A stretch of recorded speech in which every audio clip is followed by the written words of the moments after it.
Attend, O reader, our tale of wonder. Welcome back to Paper Cuts, everybody. If you've been listening real time, it's been a good little hiatus there. Not nearly as long as it was between Season 1 and Season 2, but it still was a little while. It was not long enough to declare another season, but it was long enough for me to really start missing reading. But if you're a podcast listener, there should have been no delay in any kind in episodes, provided I did my math right. Either way, welcome back. Last time we were reading Dracula, we had to stop in the middle of a chapter, which was kind of inconvenient for me. I believe we were attending someone's funeral. Give me just a moment to catch up where we were. Ah, there we were. So, as I recall, Lucy Westenra's mother had died of her heart condition after some various vampire things had happened, and we had just we had just attended the funeral, and that's the broad strokes of what I recall. For those of you who haven't caught any of the previous Dracula episodes, in a nutshell, Jonathan, our main point of view character here, went to Romania, found himself at Dracula's castle. Some shenanigans ensued with Dracula trying to pretend that he had so many servants when he didn't. Jonathan met the three brides of Dracula, and found himself imprisoned there, and then we cut back to his soon-to-be betrothed wife, Lucy Westenra, who was journaling about various goings-on. We met a cowboy, we met several other endearing characters. Jonathan finally makes it home after a while, but before that happens, Dracula mails himself to England in a coffin, like an unmarked pine box coffin. And there's a whole section of time where there's like an intrigue about Dracula affecting the boat workers. It's very remarkably tense. Anyway, Dracula mails himself to England. Jonathan gets back to England after spending some time in an asylum for the looming PTSD that was hanging over his head after dealing with Dracula's nonsense. And in the meanwhile, we're cutting between Jonathan and another inmate in the asylum, Renfield, and his case as it is being worked on by this somewhat eccentric Dr. Seward. And it's a whole thing, and Renfield has this whole thing. PTSD, post-traumatic stress Dracula. It'd be PDTS. Post-Dracula traumatic stress. Yeah, he deals with his post-Dracula traumatic stress, and in the meanwhile, this Renfield guy has this whole weird, the best way I can describe it is fixation about feeding life other life to give it more life per life. So, like, he's feeding sugar to flies to attract flies, and then he catches a bunch of these flies, right? And then he feeds the flies to spiders. Okay, yeah, flies eat spiders. Then he feeds the spiders to sparrows, and you're like, okay, sparrows do eat bugs. And then he was in the process of begging Dr. Seward, his case doctor is the best way I could put it. His case doctor for a kitten when Dracula finally gets mailed to London and settles in at this castle. And that makes Renfield go a little bonkers. A bunch of other vampire-y things occur. Lucy Westenra is actively, like, being held off from dying by various blood transfusions. And then it's revealed that her mom has a heart condition, and then the shock of several things occurring makes her mom the dead. And that's where we left off, roughly, as I recall. And that's Dracula in a nutshell, if you ever wanted it. So let's pick up where we left off last time. In the middle of in the middle of a chapter with a new diary entry on the 27th of September. It was 2 o'clock before we found a suitable opportunity for our attempt. The funeral held at noon was all completed, and the last stragglers of the mourners had taken themselves lazily away, when, looking carefully from behind a clump of alder trees, we saw the sexton lock the gate after him. We knew then that we were safe till morning, did we desire it, but the professor told me that we should not want more than an hour at most. Again, I felt that horrid sense of the reality of things, in which any effort of imagination seemed out of place, and I realized distinctly the perils of the law with which we were incurring in our unhallowed work. Besides, I felt it was all so useless. Outrageous as it was to open a leaden coffin to see if a woman dead nearly a week really were dead, it now seemed the height of folly to open the tomb again when we knew, from the evidence of our own eyesight, that the coffin was empty. I shrugged my shoulders, however, and rested silent, for Van Helsing had a way of going on his own road, no matter who remonstrated. He took the key, opened the vault, and again courteously motioned me to proceed. The place was not so gruesome as last night, but oh, how unutterably mean-looking when the sunshine streamed in. Van Helsing walked over to Lucy's coffin, and I followed. He bent over and again forced back the leaden flange, and then a shock of surprise and dismay shot through me. There lay Lucy, seemingly just as we had seen her the night before the funeral. She was, if possible, more radiantly beautiful than ever, and I could not believe that she was dead. The lips were red, nay, redder than before, and on the cheeks was a delicate bloom. "Is this a juggle?" I said to him. "Are you convinced now?" said the professor in response, and as he spoke, he put over his hand, and as he spoke, he put over his hand in a way that made me shudder, pulled back the dead lips, and showed the white teeth. See, they are even sharper than before, with this and this," and he touched one of the canine teeth and that below it. "The little children can be bitten. Are you of belief now, friend John?" Once more argumentative hostility woke within me. I could not accept such an overwhelming idea as he suggested, so, with an attempt to argue, of which I was even at the moment ashamed, I said, "She may have been placed here since last night." "Indeed, that is so, and by whom?" I do not know. Someone has done it, and yet she has been dead 1 week. Most people in that time would not look so." I had no answer for this, and so I was silent. Van Helsing did not seem to notice my silence. At any rate, he showed neither chagrin nor triumph. He was looking intensely at the face of the dead woman, raising the eyelids and looking at the eyes, and once more opening the lips and examining the teeth. Then he turned to me and said, "Here there is one thing which is different from all recorded. Here is some dual life which is not as the common. She was bitten by the vampire when she was in a trance, sleepwalking." Oh, you start. You do not know that, friend John, but you shall know it all later. "And in trance could he best come to take more blood.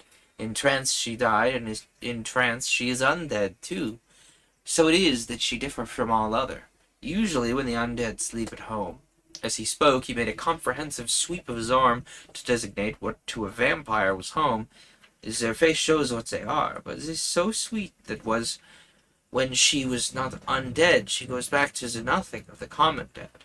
There is no malign here, see, and so make it hard that I must kill her in her sleep." This turned my blood cold, and it began to dawn upon me that I was accepting Van Helsing's theories. But if she really were dead, what was there of terror in the idea of killing her? He looked up at me and evidently saw the change in my face, for he said almost joyously, "Ah, you believe now?" I answered, "Do not press me too hard all at once. I'm willing to accept." But how will you do this bloody work? I shall cut off her head and fill her mouth with garlic and drive a stake through her body. It made me shudder to think of so mutilating the body of the woman I had loved, and yet the feeling was not so strong as I had expected. I was in fact beginning to shudder at the presence of this being, this undead, as Van Helsing had called it, and to loathe it. It is possible. Is it possible, rather, that all love is subjective, or all objective? So guess who forgot Lucy also died? She finally got turned by Dracula. It's me. I did that. That's what I get for not not having read the book for 2 months. I forget a few details here and there. Hang on, I checked this and I was like, oh yeah, I should check if things are not on fire. Uh yeah, he can wait on that. Sorry, I had an actual text message, and rarely do I receive those, so I need to make sure nothing was on fire. Anyway, yeah, Lucy got whammied by Dracula and is now debatably a vampire herself. I mean, clearly Van Helsing is going to treat her like she is. I waited a considerable time for Van Helsing to begin, but he stood as if wrapped in thought. Presently he closed the catch of his bag with a snap and said, I have been thinking and have made up my mind as to what is best. If I did simply follow my inclining, I would do now, at this moment, what is to be done. But there are other things to follow, and things that are 1,000 times more difficult in them we do not know. This is simple. She have yet no life taken, though that is of time, and to act now would be to take danger from her forever. But then we may have to want Arthur, and how shall we tell him of this?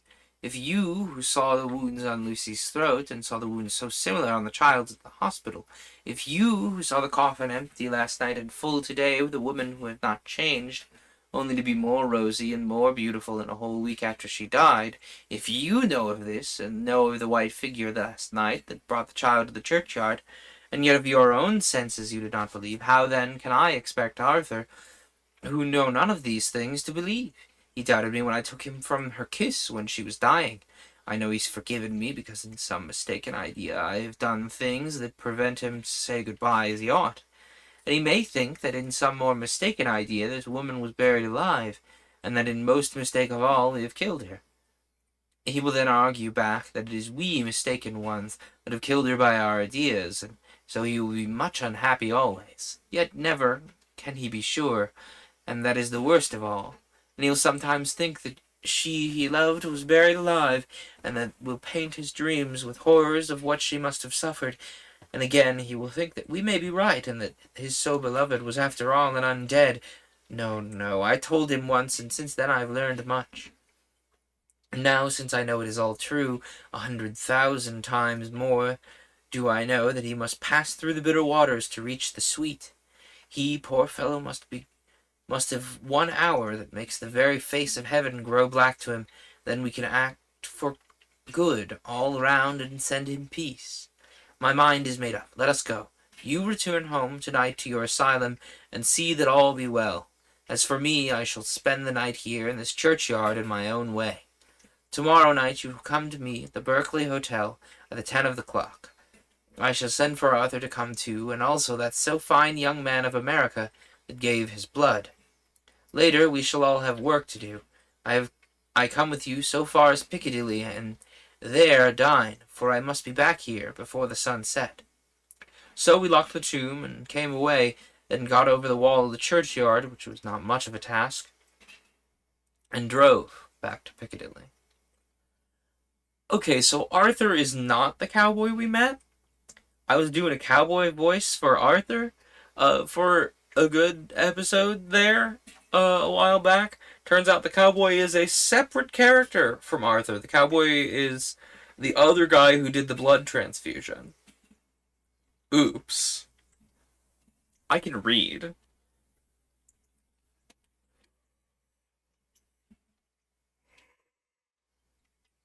Oh.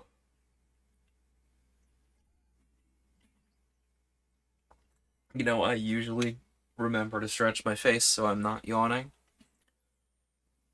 You'll never guess what I forgot to do.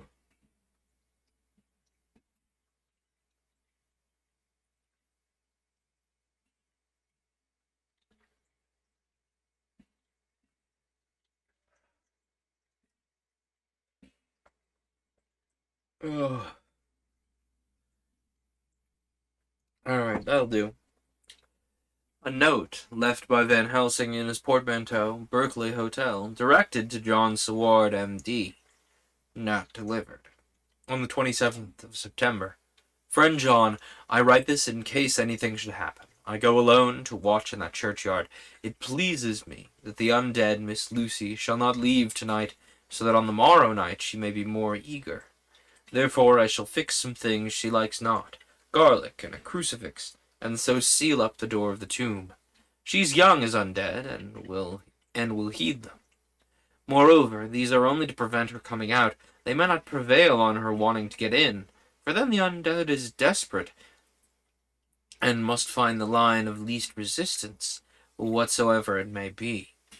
I shall be at hand all the night, from sunset till after the sunrise, and if there be aught that may be learned, I shall learn it. For Miss Lucy, or from her, I have no fear, but that other, to whom that she is undead, he has now the power to seek her tomb and find shelter. He is cunning, as I know from Mr. Jonathan, and the way that all along he has fooled us when he played with us for Miss Lucy's life, and we lost. And in many ways the undead are strong. He has always the strength in his hand of 20 men, even we 4 who gave our strength to Miss Lucy. It also is all to him. Besides, he can summon his wolf, and I know not what else.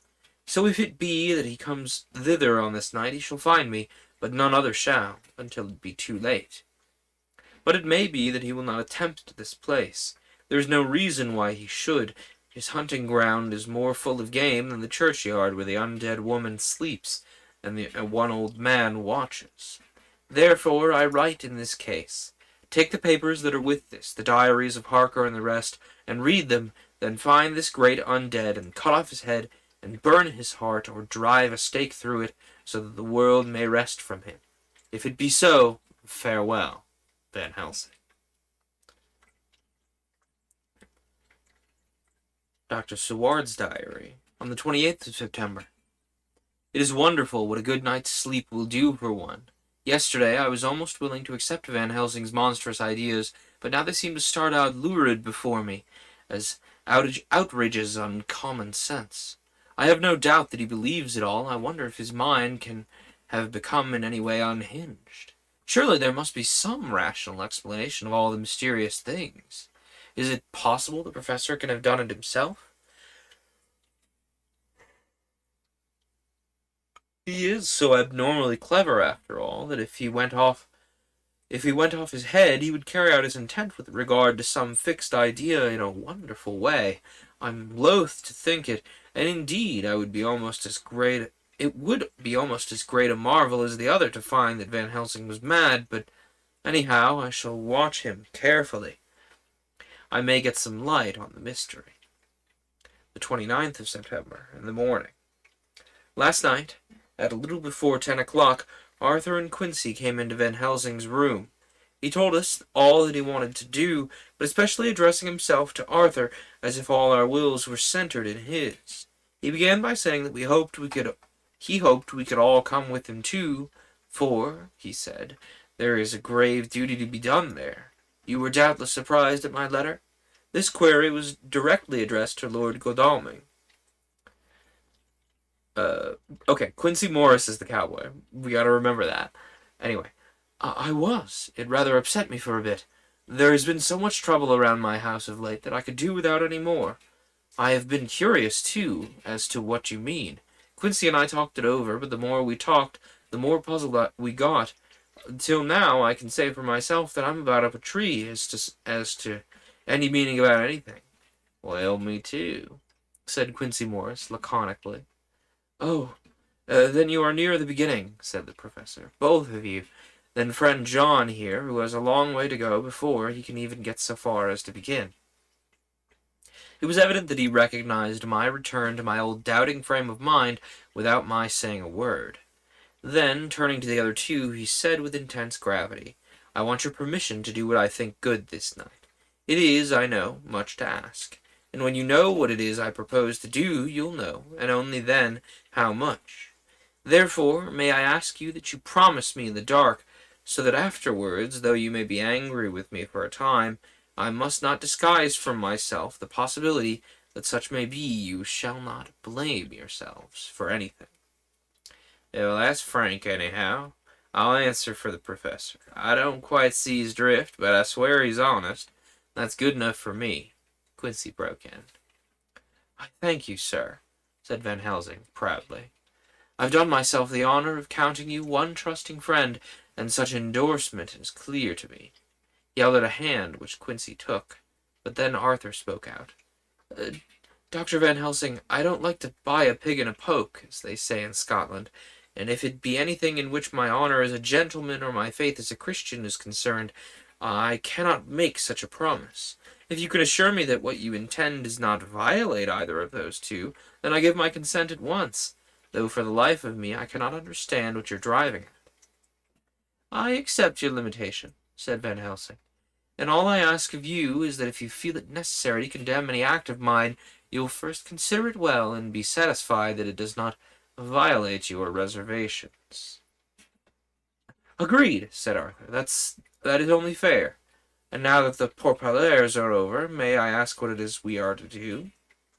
I want you to come with me, and to come in secret to the churchyard at Kingstead." Arthur's face fell as he said in an amazed sort of way, "Where poor Lucy is buried?" The professor bowed, and Arthur went on. "And when there?" To enter the tomb." Arthur stood up. "Professor, are you in earnest, or is this some kind of monstrous joke? Pardon me, I see you're in earnest." He sat down again, but I could see that he sat firmly, proudly, as one who's on his dignity. There was silence until he asked again, "When in the tomb?" "To open the coffin." "This is too much," he said angrily, rising again. "I'm willing to be patient in all things that are reasonable, but in this desecration of the grave of one who... I... He fairly choked with indignation. The professor looked pityingly at him. "If I could spare you one pang, my poor friend," he said, "God knows I would. But this night our feet must tread in thorny paths, or later and forever the feet you love must walk in paths of flame." Arthur looked up with a set white face and said, "Take care, sir, take care." "Would it not be well to hear what I have to say?" said Van Helsing. "Then you will at least know the limit of my purpose. Shall I go on?" "Well, that's fair enough," broke in Morris. After a pause, Van Helsing went on, evidently with an effort. "Miss Lucy is dead, is it not so?" "Yes." "Then there can be no wrong to her. But if she be not dead..." Arthur jumped to his feet. "Good God, what do you mean? Has there been any mistake? Has she been buried alive?" He groaned in anguish that not even hope could soften.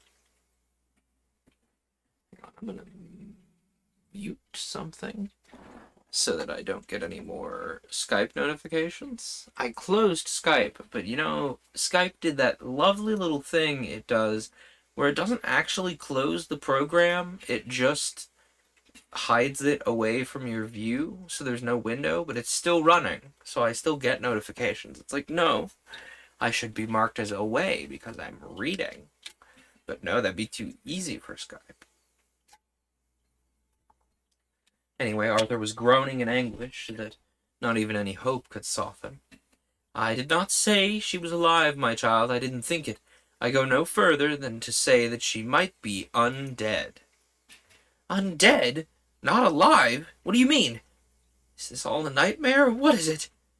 "There are mysteries which men can only guess at, which age by age they may solve only in part. Believe me, we're now on the verge of one, but I have not done. May I cut off the head of dead Miss Lucy?"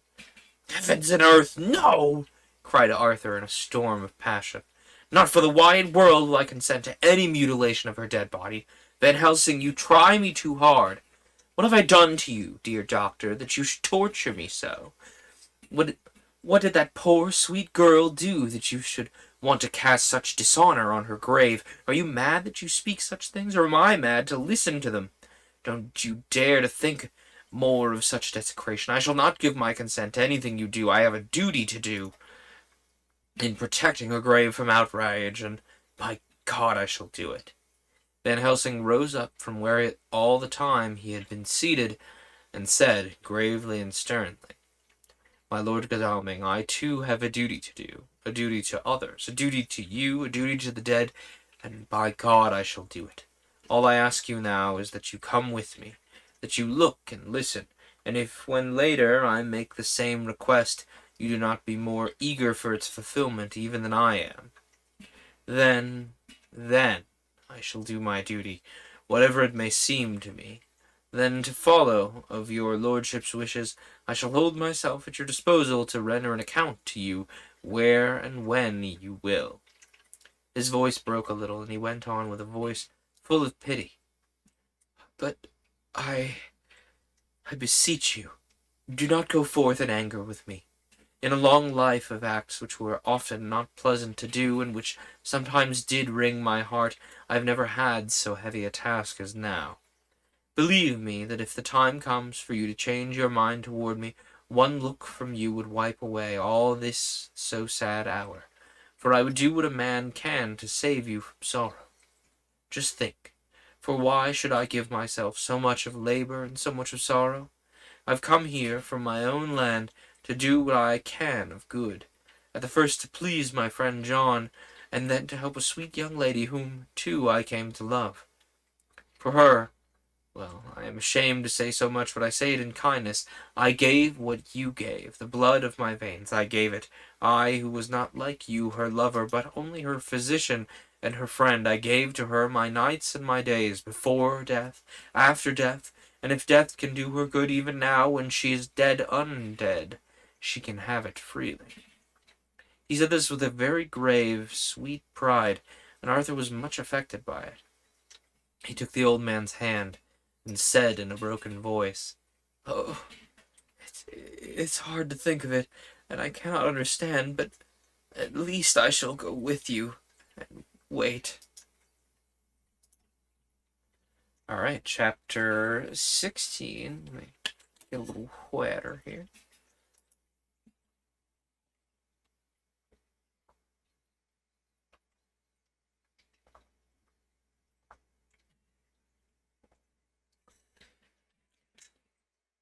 So we're about 11 chapters away from the end here.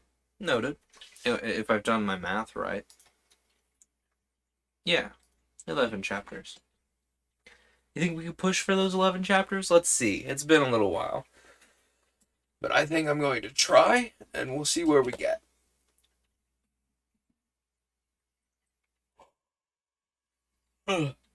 Alright. Chapter 16. Continued in Dr. Saward's diary. It was just a quarter before 12 o'clock when we got into the churchyard over the low wall. The light was dark with the occasional gleams of moonlight between the rents of the heavy clouds that scudded across the sky. We all kept somehow close together, with Van Helsing slightly in front as he led the way. When we had come close to the tomb I had looked well at Arthur, for I feared the proximity to a place laden with so sorrowful a memory would upset him, but he bore himself well. I took it that the very mystery of the proceeding was in some way a counteractant to his grief. The professor unlocked the door, and seeing a natural hesitation amongst us for various reasons, solved the difficulty by entering first himself. The rest of us followed, and he closed the door. He then lit a dark lantern and pointed to the coffin. Arthur stepped forward hesitatingly, and Van Helsing said to me, "You were with me here yesterday. Was the body of Miss Lucy in that coffin?" "It was." The professor turned to the rest, saying, "You hear, and yet there is no one who does not believe with me." He took his screwdriver and again took the lid off the coffin. Arthur looked on, very pale but silent. When the lid was removed, he stepped forward. He evidently did not know that there was a leaden coffin, or at any rate had not thought of it. When he saw the rent in the lead, the blood rushed to his face for an instant, but just as quickly fell away again, for so that he remained of a ghastly whiteness. He was still silent.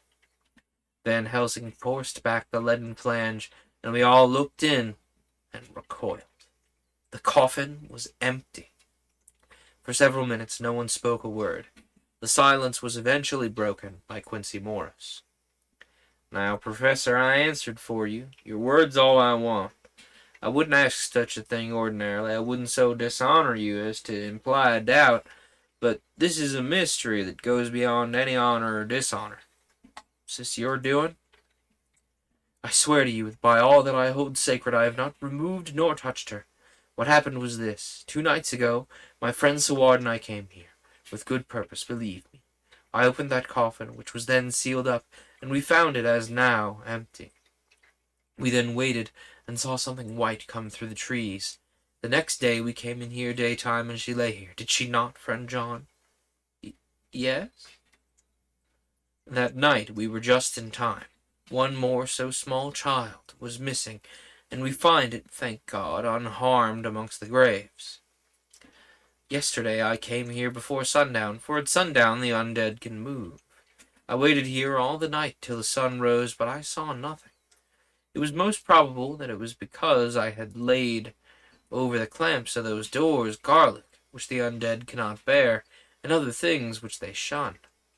Last night there was no exodus, so tonight before the sundown I took away my garlic and other things. And so it is we find this coffin empty. But bear with me. So far there is much that is strange. Wait you with me, comrade. Unseen and unheard, and things much stranger are yet to be seen. So," and here he shut the dark slide of his lantern, "now to the outside." He opened the door, and we filed out, he coming last and locking the door behind him. Oh, but it seemed fresh and pure in the night air, after the terror of that vault. How sweet it was to see the clouds race by, and the passing gleams of the moonlight the passing gleams of the moonlight between the scudding clouds crossing over and passing, like the gladness and sorrow of a man's life. How sweet it was to breathe the fresh air that had no taint of death and decay. How humanizing to see the red lighting of the sky beyond the hill, and to hear far away the muffled roar that marks the life of a great city. Each in his own way was solemn and overcome. Arthur was silent, and was, I could see, striving to grasp the purpose and inner meaning of the mystery. I myself was tolerably patient, and half inclined again to throw aside doubt and accept Van Helsing's conclusions. Quincy Morris was phlegmatic in the way of a man who accepts all things, and accepts them in the spirit of cool bravery, with hazard of all he has to stake. Not being able to smoke, he cut himself a good-sized plug of tobacco and began to chew. As to Van Helsing, he was employed in a definite way. First, he took from his bag a mass of what looked like thin, wafer-like biscuit, which was carefully rolled up in a white napkin. Next, he took out a double handful of some whitish stuff, like a dough or a putty. He crumpled the wafer up fine and worked it into the mass between his hands. He then took and rolled that into thin strips, beginning to lay them in the crevices between the door and its setting in the tomb. I was somewhat puzzled at this, and, being close, asked what it was that he was doing. Arthur and Quincy drew near also, as they too were curious. He answered, "I am closing the tomb so that undead may not enter." Sorry, there are a few flies around here, so if I am very suddenly moving without explanation, that is why.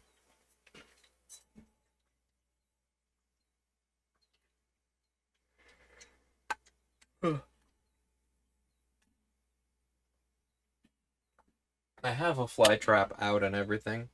You know, one of those kind of bottle things where it's like you cut the top off a bottle and fill the bottom with soapy vinegar and sugar. Yeah, I've got one of those out to try and catch these pesky flies because my fly trap did not survive its dormancy. Because fly traps, they're like alive for a good portion of the year, and then like November, December ish, they go into dormancy. Well, I didn't keep mine alive through dormancy because I was in a Midwestern winter at the time, and you're supposed to keep them, southern United States winter temperatures to get them through dormancy. So mine did not make it. It did not come back in the spring, which is unfortunate because like if I can get one through dormancy, I could have it growing for a long time. It's just getting it through dormancy is the hard part. And it would be nice because you occasionally invite a lot of flies into an RV when you open the door, so it would have no shortage of food, but it's a question of getting it through the winter. It's just especially difficult because it goes to sleep over the winter. It's not like a plant. It's not like plants you normally bring inside for the winter where it's just like, okay, I'm growing slowly. No, like it looks like it dies. It goes like fully brown in its dormancy. And I'm like, ugh. And that makes it a lot harder to remember to tend to because I can look over and see a green plant and go, oh yeah, I should check on that. But if it's like, wilted and sleeping, it's a little harder for me. Anyway, whitish stuff like door putty. He's closing the tomb. That's where we were. And is that stuff you have there? You going to do it? Great Scott! Is this a game? It is. What is that which you're using? This time the question was from Arthur. Van Helsing reverently lifted his hat as he answered. The host. I brought it in from Amsterdam. I have an indulgence. It was an answer that appalled the most skeptical of us, and we felt individually that in the presence of such earnest purpose as the professor's, a purpose which he could thus use, something so sacred to him, it was impossible to distrust. In respectful silence we took the places assigned to us close round the tomb, but hidden from the sight of anyone approaching. I pitied the others, especially Arthur. I myself had been apprenticed by my former visits to this watching horror, and yet I, who had up to an hour ago repudiated the proofs, felt my heart sink within me. Never did tombs look so ghastly white, never did cypress or yew or juniper so seem to be the embodiment of funereal gloom, never did tree or grass wave or rustle so ominously, never did bough creak so mysteriously, and never did the faraway howling of dogs send such a woeful presage through the night. Also, back up there. Van Helsing purchased an indulgence to bring Eucharist bread with him that he then uses to seal the tomb. That's very specific. Like, you usually expect like a cross to work on a vampire because like, ooh, cross, scary. And I've occasionally seen that extended to like other holy symbols that people find important. But like, I have outside of like holy water, I have never seen. You don't see that in popular culture. It's like I throw a chunk of Eucharist bread at you and it burns and you hate it. Like you don't see that one in modern adaptations. It's usually just a holy symbol or holy water. But I guess it kind of makes sense, if it extends to holy water, why wouldn't it extend to holy bread or holy wine for that matter? Anyway, there was a long spell of silence, a big aching void, and then from the professor, a keen "Sss." He pointed, and far down the avenue of yews we saw a white figure advance. A dim white figure, which held something dark at its chest. The figure stopped, and at the moment a ray of moonlight fell upon the masses of driving clouds, and showed in startling prominence a dark-haired woman dressed in the cerements of the grave. We could not see the face, for it was bent down over what we saw to be a fair-haired child. There was a pause and a sharp little cry, such as a child gives in sleep, or as a dog as it lies before the fire and dreams. We were starting forward, but the professor's warning hand, seen by us as he stood behind a yew tree, kept us back. And then, as we looked, the white figure moved forwards again.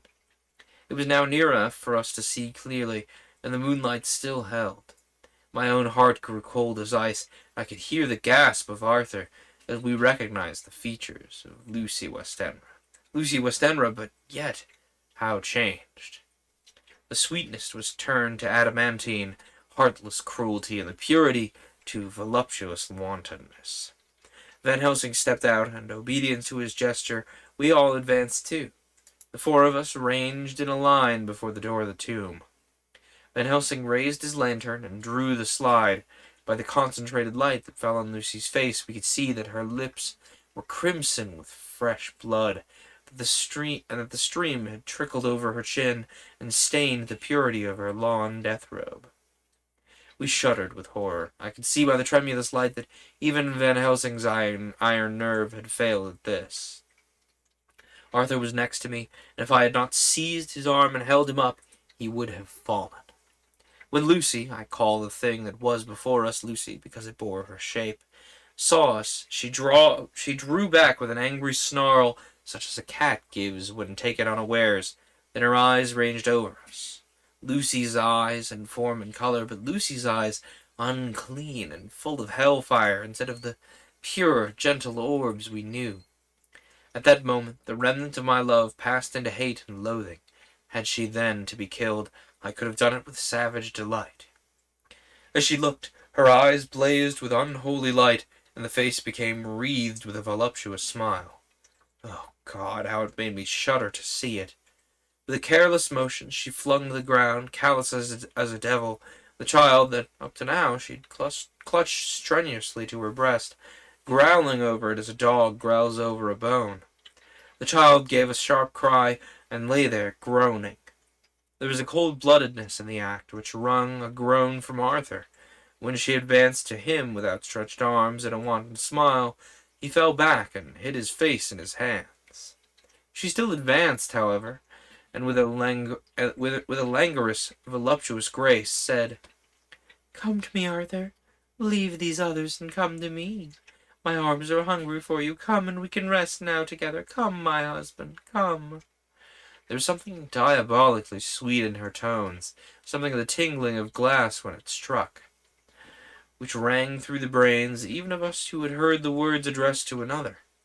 As for Arthur, he seemed under a spell, and moving his hands from his face, he opened wide his arms. She was leaping for them when Van Helsing sprang forward and held between them his little golden crucifix. She recoiled from it, and with a suddenly distorted face, full of rage, dashed past him as if to enter the tomb. When within a foot or two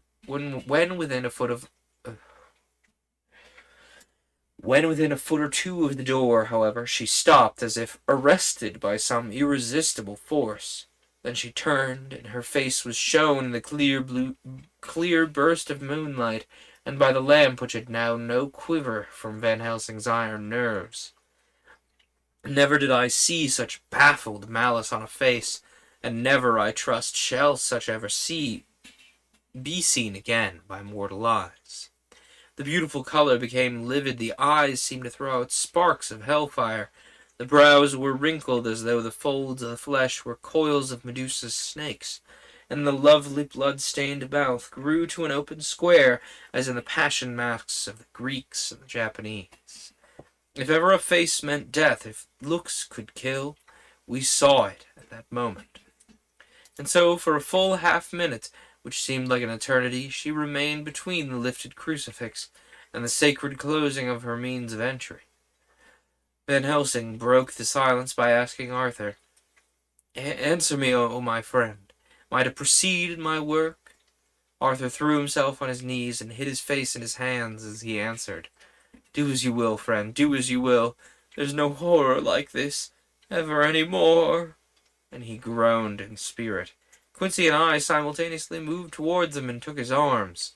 We could hear the click of the closing lantern as Van Helsing held it down. Coming close to the tomb, he began to remove from the the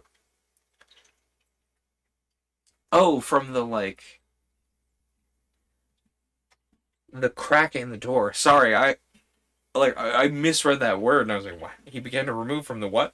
He began to remove from the crack in the door some of the sacred emblems which he had placed there. We all looked on in horrified amazement as we saw, when he stood back, the woman with a corporeal body as real as at that moment as our own pass in through the interstice where scarce a knife blade could have gone. We all felt a glad sense of relief when we saw the professor calmly restoring the strings of putty to the edges of the door. When this was done, he lifted the child and said, "Come now, my friends. We can do no more till tomorrow. There's a funeral at noon, so here we all shall come before long after that. The friends of the dead will all be gone by now, or by 2, and when the sexton locks the gates, we shall remain. Then there is more to do, but not like this of tonight. As for this little one, he is not much harm, and by tomorrow night he shall be well. We shall leave him where the police will find him, as on the other night, and then head to home." Turning to Arthur, he said, "My friend Arthur, you've had a sore trial, but after, when you look back, will you see how it was necessary? You are now in the bitter waters, my child. By this time tomorrow, you will, please God, have passed them and drank of the sweet water, so do not mourn over much. Till then, I shall not ask you to forgive me." Arthur and Quincy came home with me, and we tried to cheer each other on the way. We had left the child in safety, and we were tired, so we all slept with more or less reality of sleep. 29th of September, night. A little before 12 o'clock, we three, Arthur, Quincy Morris, and myself, called for the professor. It was odd to notice that by common consent we'd all put on black clothes. Of course Arthur wore black, for he was in deep mourning, but the rest of us wore it by instinct. We got to the churchyard by 1:30 and strolled about, keeping out of official observation, so that when the gravediggers had completed their task, and the sexton, under the belief that everyone had gone, had locked the gate, we had the place all to ourselves. Van Helsing, instead of his little black bag, had with him a long leather one, something like a cricketing bag. It was manifestly of fair weight. When we were alone, and had heard the last of the footsteps die out on the road, we silently, and as if by ordered intention, followed the professor to the tomb. He unlocked the door, and we entered, closing it behind us. Then he took from his bag the candles, which, when lighted, he stuck, by melting their own ends, on other coffins, so that they might give light sufficient to work by. When he again lifted the lid off Lucy's coffin, we all looked, Arthur trembling like an aspen, and saw that the body lay there in all its death beauty. There was no love in my own heart, nothing but loathing for the foul thing which had taken Lucy's shape without her soul. I could see even Arthur's face grow hard as he looked at it. Presently he said to Van Helsing, "Is this really Lucy's body, or a demon in her shape?" "It is her body, and yet not it. But wait a while, and you all see her as she was, and rather than how she is."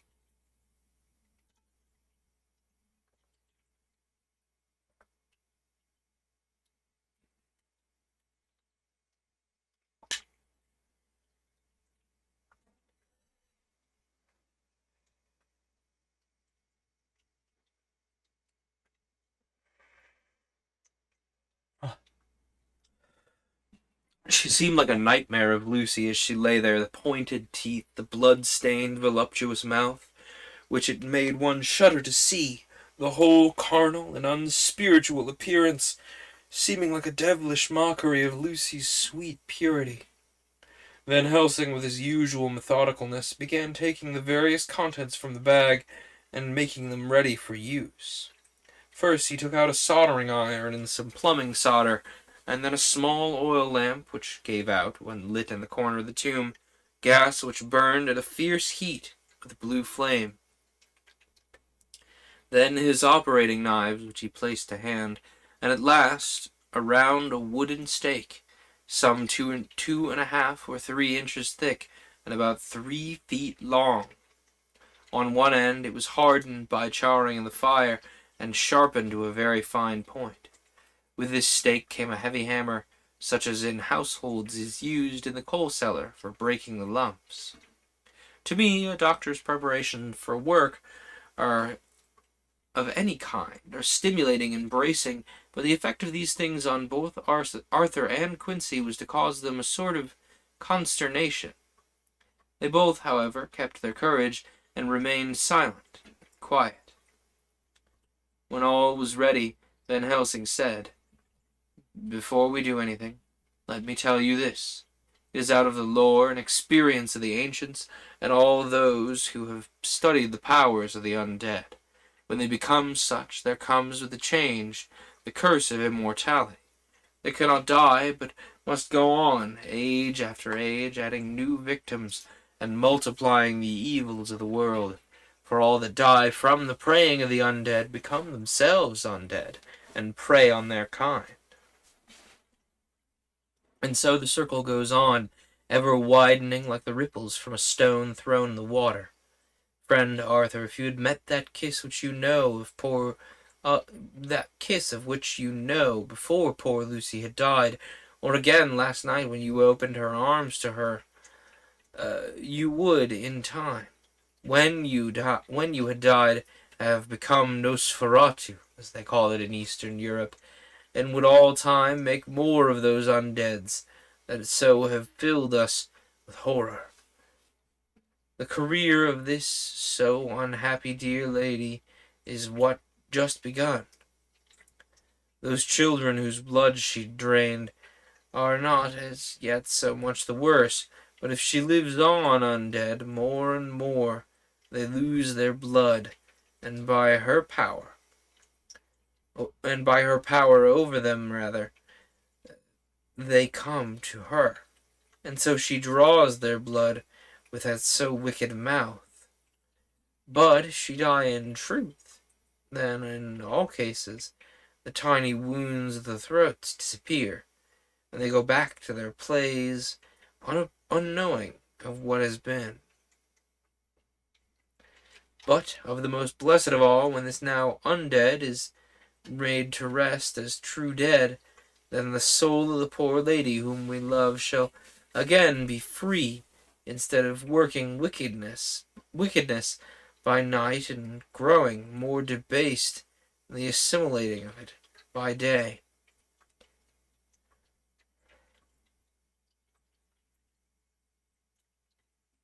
She shall take her place with the other angels.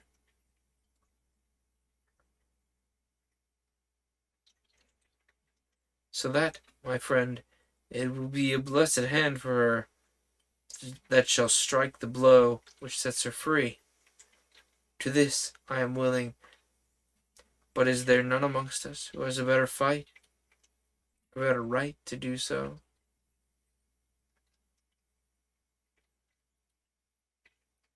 Will it be no joy to think of, hereafter in the silence of the night when sleep is not?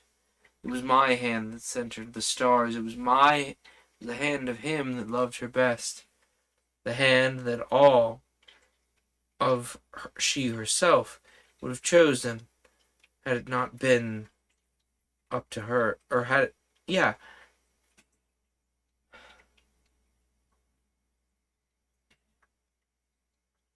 had it not been up to her to choose.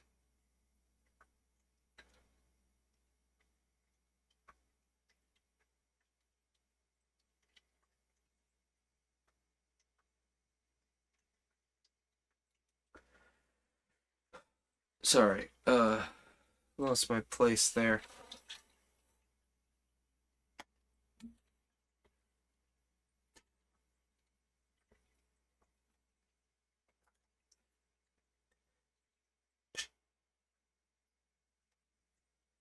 a better right hand of all that she would herself have chosen if it had been up to her to choose. Tell me if there be such a one amongst us.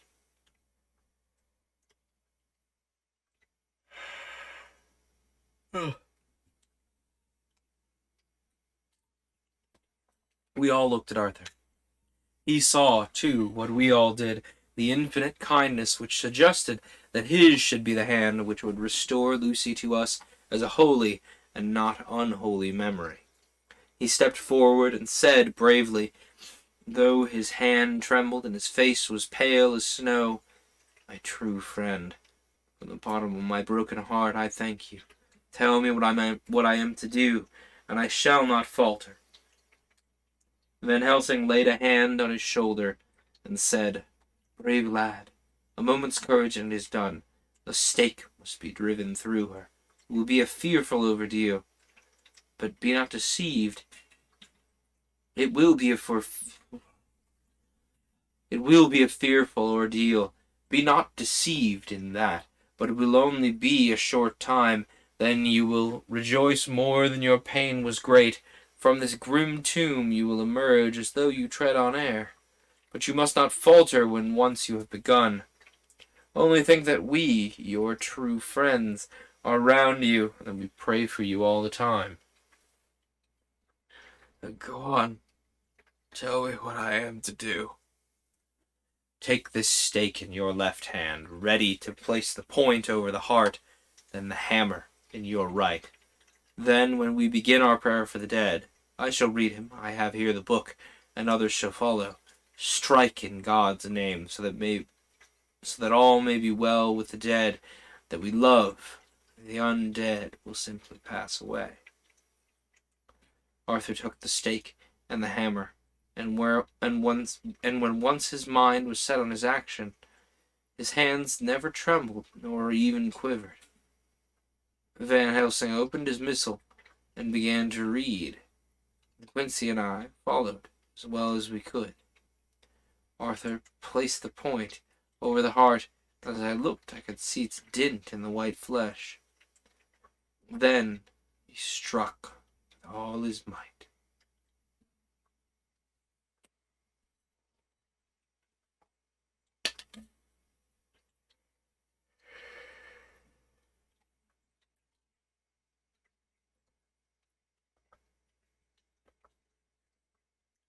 The thing in the coffin writhed, and a hideous, blood-curdling screech came from the open red lips.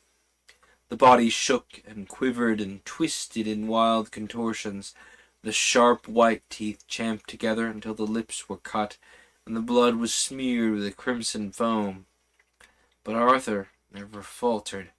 He looked like a figure of Thor as his untrembling arm rose and fell, driving deeper and deeper the mercy-bearing stake, while the blood from the pierced heart welled and spurted up around it.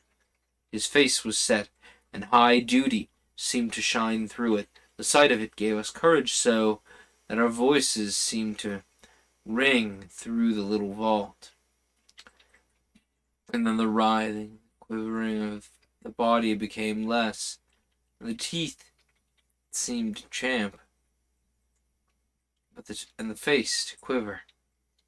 Finally, after a long moment, it laid still. The terrible task was over.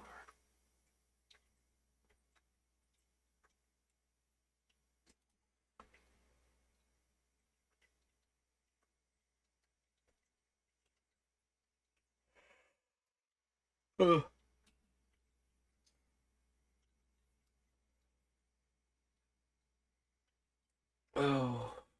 Tell you what, folks, I'm going to get through this chapter and one more, and then I'm going to call it, because not doing this for a while has really done some murder on my fatigue levels.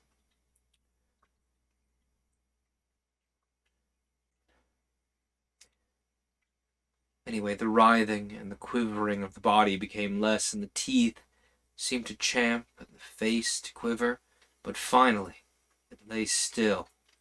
and the terrible task was over. The hammer fell from Arthur's hand. He reeled and would have fallen had we not caught him. The great drops of sweat sprang from his forehead, and his breath came in broken gasps. It had indeed been an awful strain on him, and had he not been forced to his task by more than human considerations, he could never have gone through with it. For a few moments we were so taken up with him that we did not look toward the coffin. When we did, however, a murmur of surprise ran from one to the other of us. We gazed so eagerly that Arthur rose, for he had been seated on the ground, and came and looked too. A glad, strange light broke over his face and dispelled altogether the gloom of horror that lay upon it. There, in that coffin, lay no longer the foul thing we dreaded and groaned to hate. The work of her destruction was yielded as a privilege to the one best certified to it. But Lucy, as we'd seen her in her life, unequaled sweetness, purity. True that there were, as had seen them in life, traces of care and pain and waste, but these were all dear to us, for they marked her truth to know what we knew. One and we all felt like that holy calm that lay like sunshine over the wasted face and form was only an earthly token and symbol of a calm that was to reign forever.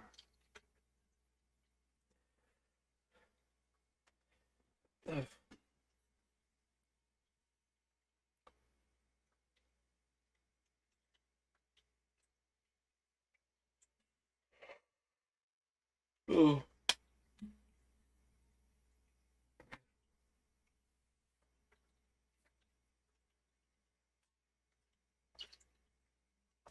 Hang on.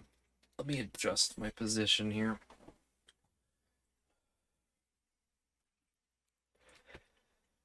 We're going to do this because clearly sitting has me a little too sleepy for such dire, tense situation.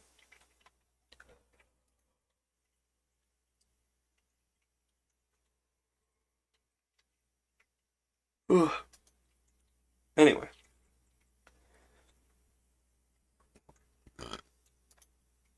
Van Helsing came and laid his hand on Arthur's shoulder and said to him, "And now, Arthur, my friend, dear lad, am I not forgiven?" The reaction of the terrible strain came as he took the old man's hand in his, and raising it to his lips, pressed it and said, "Forgiven! God bless you that you've given my dear one her soul again, and me peace." He put his hands on the professor's shoulder, and laying his head on his chest, cried for a while, silently, whilst we stood unmoving. When he raised his head, Van Helsing said to him, "Now, my child, you may kiss her. Kiss her dead lips, if you so will, as she should have you to, if for her to choose. For she is not a grinning devil now. She's not a grinning devil now, not any more a foul thing for all eternity. No longer is she the devil's undead. She's God's true dead, whose soul is with him." Excuse me. Some of my sound treatment TM have fallen. Let me fix that. That'll do.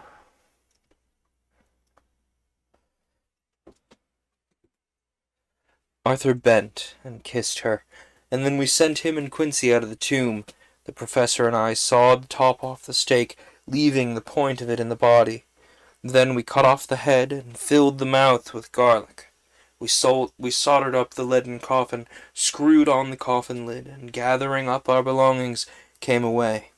When the professor locked the door, he gave the key to Arthur. Outside the air was sweet, The sun shone and the birds sang, and it seemed as if all nature were tuned to a different pitch.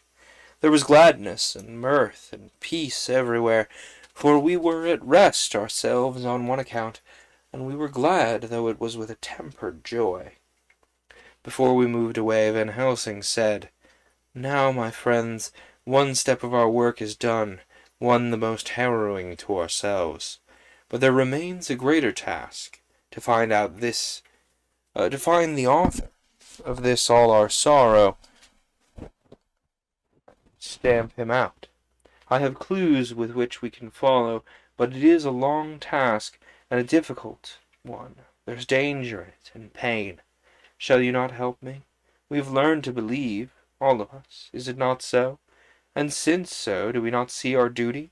Yes, and do we not promise to go on to the bitter end?" Each in turn we took his hand, and the promise was made. "Then," said the professor as we moved off, "2 nights hence you shall meet with me and dine together at 7 of the clock with friend John. I shall entreat 2 others, 2 that you know not as yet, and I shall be ready to all our work show and our plans unfold. Friend John, you come with me home, for I have much to consult about, and you can help me. Tonight I leave for Amsterdam, but shall return tomorrow night, and then begins our great quest. But first I shall have much to say, so that you may know what is to do and to dread. Then our promise shall be made to each other anew, for there's a terrible task before us, and once our feet are on the plowshare, we must not draw back."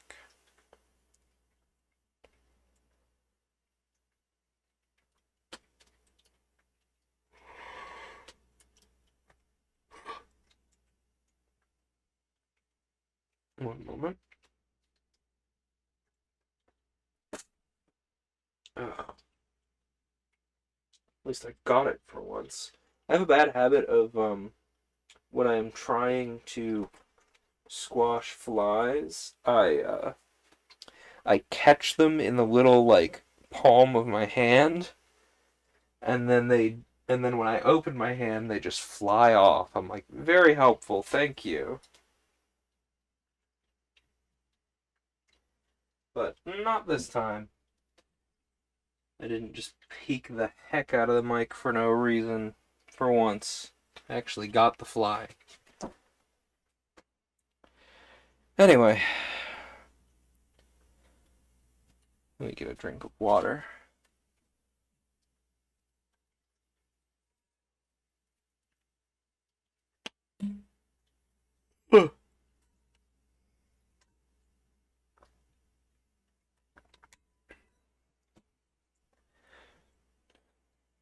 Chapter 17.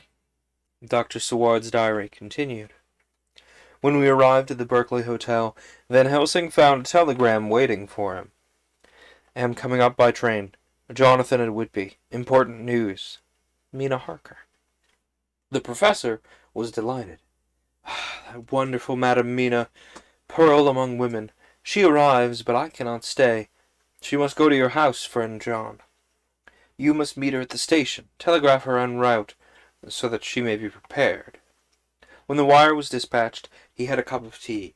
Over it he told me of a diary kept by Jonathan Harker when abroad, and gave me a typewritten copy of it, as also of Mrs. Harker's diary at Whitby.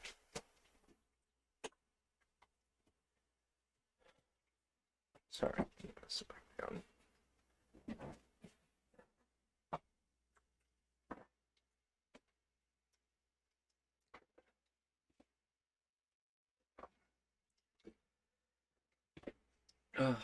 Anyway, as also of Mrs. Harker's diary at Whitby. "Take these," he said, "and study them well. When I have returned, you will be master of all the facts, and we can then better enter on our inquisition. Keep them safe, for there is in them much of treasure. You will need all your faith, even you who have had such an experience as that of today. What is here told," he laid his hand heavily and gravely on the packet of papers as he spoke, "may be the beginning of the end, to you and me and many another, or it may sound the knell of the undead who walk the earth. Read all, I pray you, with the open mind, and if you can add in if you can add in any way to the story here told, do so, for it is all important. You have kept a diary of all these so strange things, is it not so? Yes? Then we shall go through all of these together when we meet. He then made ready for his departure, and shortly after drove off to Liverpool Street. I took my way to Paddington, where I arrived about 15 minutes before the train came in. The crowd melted away after the bustling fashion common to arrival platforms, and I was beginning to feel uneasy lest I might miss my guest, when a sweet-faced, dainty-looking girl stepped up to me, and after a quick glance said, "Dr. Seward, is it not?" "And you are Miss Harker?" I answered at once, whereupon she held out her hand. "I knew you from the description of poor dear Lucy, but—" She stopped suddenly, and a quick blush overspread her face. The blush that rose to my own cheeks somehow set us both at ease, for it was a tacit answer to her own. I got her luggage, which included a typewriter, and we took the Underground to Fenchurch Street, after I had sent a wire to my housekeeper to have a sitting-room and bedroom prepared at once for Miss Harker. In due time we arrived. She knew, of course, that the place was a lunatic asylum, but I could see that she was unable to repress a shudder when we entered. She told me that, if she might, she would come presently to my study, as she had much to say. So here I am, finishing my entry in my phonograph diary, whilst I await her.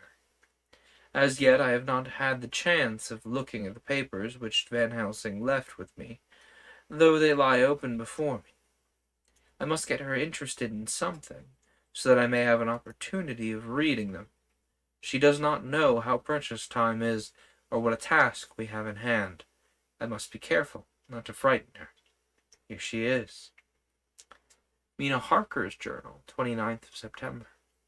After I had tidied myself, I went down to Dr. Seward's study. At the door I paused a moment, for I thought I heard him talking with someone. As, however, he had pressed me to be quick, I knocked at the door, and on his calling out, "Come in," I entered. To my intense surprise, there was no one in there with him. He was quite alone, and on the table opposite him was what I knew at once, from the descriptions, to be a phonograph. I'd never seen one and was much interested. "I hope I didn't keep you waiting, but I stayed at the door as I heard you talking. I thought there was someone in here with you." Uh, oh, uh, oh, he replied with a smile. "I was only entering my diary." "Your diary?" I asked him in surprise. "Yes, I keep it in this." As he spoke, he laid his hand on the phonograph. I felt quite excited over it, and blurted out, "Why, this beats even shorthand. May I hear it say something?" Certainly," he replied with alacrity, and then stood up to put it in a train for speaking. Then he paused, and a troubled look overspread his face. "The fact is," he began awkwardly, "I only keep my diary in it, and it is almost entirely, about my cases. It may be awkward. That is, I mean, He stopped, and I tried to help him out of his embarrassment. You helped to attend to dear Lucy at the end. Let me hear how she died. For all that I know of her, I shall be very grateful. She was very, very dear to me." To my surprise, he answered, with a horror-struck look in his face, "Tell you of her death? Not for the wide world." "Oh, why not?" I asked, for some grave, terrible feeling was coming over me. Again he paused, and I could see that he was trying to invent an excuse. At length he stammered out, "You see, I do not know how to pick out, any particular part of the diary, unfortunately." Even while he was speaking, an idea dawned upon him, and he said with an unconscious simplicity, in a different voice, with the naivete of a child, "That's quite true, upon my honor, honest Indian." I could not but smile, at which he grimaced. "I gave myself away that time. But do you know that, although I have kept the diary for months past, never once struck me how I was going to find any particular part of it in case I wanted to look it up. By this time my mind was made up that the diary of a doctor who attended Lucy might have something to add to the sum of our knowledge of that terrible being, and I said boldly, "Then, Dr. Seward, you had better let me copy it out for you on my typewriter." He grew to a positively deathly pallor as he said, "No, no, no, no, no. For all the world I wouldn't let you know that terrible story." And then it was terrible. My intuition was right. For a moment I thought, as my eyes ranged the room, unconsciously looking for something or some opportunity to aid me, they lit on a great batch of typewriting on the table. His eyes caught the look in mine, and without his thinking, followed their direction. As they saw the parcel, he realized my meaning. "You do not know me," I said. "When you have read those papers, my own diary and my husband's also, which I have typed, you will know me better. I have not faltered in giving every thought of my own heart in this cause. But of course you do not know me, at least not yet, and I must not expect you to trust me so far." He is certainly a man of noble nature. Poor dear Lucy was right about it. He stood up and opened a large drawer in which there were arranged in order a number of hollow cylinders of metal covered with dark wax, and said, "You are quite right. I did not trust you because I did not know you. But I know you now, and let me say that I should have known you long ago. I know that Lucy told you of me. She told me of you, too. May I make the only atonement in my power? Take the cylinders and hear them. The first half-dozen of them are personal to me, and they will not horrify you. Then you will know me better. Dinner will be by then ready. In the meantime, I shall read over some of these documents, and shall be better able to understand certain things." He carried the phonograph himself up to my sitting room. Excuse me. He carried the phonograph himself up to my sitting room and adjusted it for me. Now I shall learn something pleasant, I am sure, for it will tell me the other side of a true love episode of which I know one side already. Excuse me, oh, if that doesn't illustrate. My diaphragm is very annoyed with me. Oh.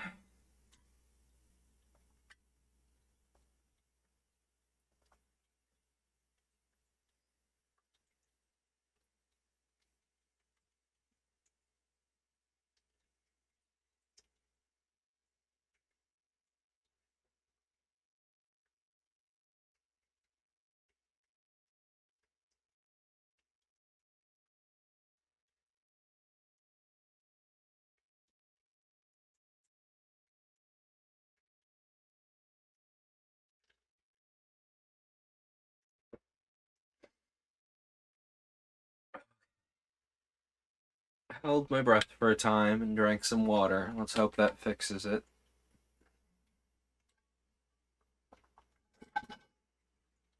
And we will come to Dr. Seward's diary on the 29th of September. I was so absorbed in that wonderful diary of Jonathan Harker and that other of his wife that I let the time run on without thinking. Miss Harker was not down when the maid came to announce dinner, so I said that she's possibly tired. Let dinner wait an hour, and I went on with my work. I had just finished Miss Harker's diary when she came in. She looked sweetly pretty, but very sad, and her eyes were flushed with crying. This, somehow, moved me much.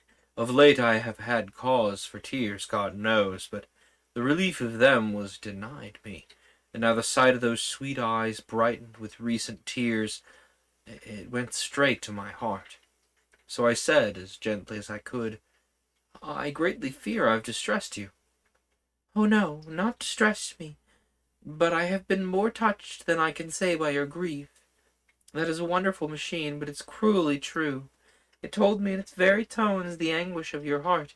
It's like a soul crying out to Almighty God. No one must hear them spoken ever again. See, I've tried to be useful. I've copied out the words on my typewriter, and none other need now hear your heart beat as I did. No one need ever know, shall ever know, I said in a low voice. She laid her hand on mine and said very gravely, But they must. Must? Why? Because Because it's a part of the terrible story, a part of poor dear Lucy's death and all that led to it. Because in the struggle which we have had before us to rid the earth of this terrible monster, we must have all the knowledge and all the help which we can get. I think that the cylinders which you gave me contained more than you intended me to know, but I can see that there are in your record many lights to this dark mystery. You will let me help, will you not? I know all up to a certain point, and I see already, though your diary only took me to 7th of September, how poor Lucy was beset, and how her terrible doom was being wrought out. Jonathan and I have been working day and night since Professor Van Helsing saw us. He's gone to Whitby to get more information, and he will be here tomorrow to help us. We need to have no secrets amongst us. Working together with absolute trust, we can surely be stronger than if some of us were in the dark. She looked at me so appealingly, and at the same time manifested such courage and resolution in her bearing, that I gave in at once to her wishes. You shall do as you like in the matter. God forgive me if I do wrong. There are terrible things yet to learn of, but if you have so far travelled on the road to poor Lucy's death, you will not be content, I know, to remain in the dark. Nay, the end, the very end, may give you a gleam of peace. Come, there's dinner. We must keep one another strong for what is before us. We have a cruel and dreadful task. When you have eaten, you shall learn the rest, and I shall answer any questions you ask. If there be anything which you do not understand, though it was apparent to us who was present. Mina Harker's Journal, 29th September. After dinner, I came with Dr. Seward to his study. He brought back the phonograph from my room, and I took my typewriter. He placed me in a comfortable chair and arranged the phonograph so that I could touch it without getting up, and showed me how to stop it in case I should want to pause. Then he very thoughtfully took a chair with his back to me so that I might be as free as possible, and began to read. I put the forked metal to my ears and listened. When the terrible story of Lucy's death and all that followed was done, I lay back in my chair powerless. Fortunately, I am not of a fainting disposition. When Dr. Seward saw me, he jumped up with a horrified exclamation, and hurriedly taking a case bottle from a cupboard, gave me some brandy, which in a few minutes somewhat restored me. My brain was all in a whirl, and only that there came through all the attitude of horrors, the holy ray of light that my dear, dear Lucy was at last at peace. I do not think I could have borne it without making a scene. It's all so wild and mysterious and strange that if I had not known Jonathan's experience in Transylvania, I could not have believed. As it was, I did not know what to believe, and so got out of my difficulty by attending to something else. I took the cover off my typewriter and said to Dr. Seward, "Let me write all this out now. We must be ready for Van Helsing when he comes. I've sent a telegram to Jonathan to come on here when he arrives in London from Whitby. In this matter, dates are everything, and I think that if we get all our material ready and have every item put in chronological order, we shall have done much. You tell me that Lord Godalming and Mr. Morris are coming too. Let us be able to tell him when they come." He accordingly set the phonograph at a slow pace, and I began to typewrite from the beginning of the seventh cylinder. I used manifold, and so took 3 copies of the diary, just as I had done with all the rest. It was late when I got through, but Dr. Seward went about his work of getting his round of the patients. When he had finished, he came back and sat near me reading, so that I did not feel too lonely whilst I worked. How good and thoughtful he is! The world seems full of good men, even if there are monsters in it. Before I left him, I remembered what Jonathan put in his diary of the professor's perturbation at reading something in an evening paper at the station at Exeter.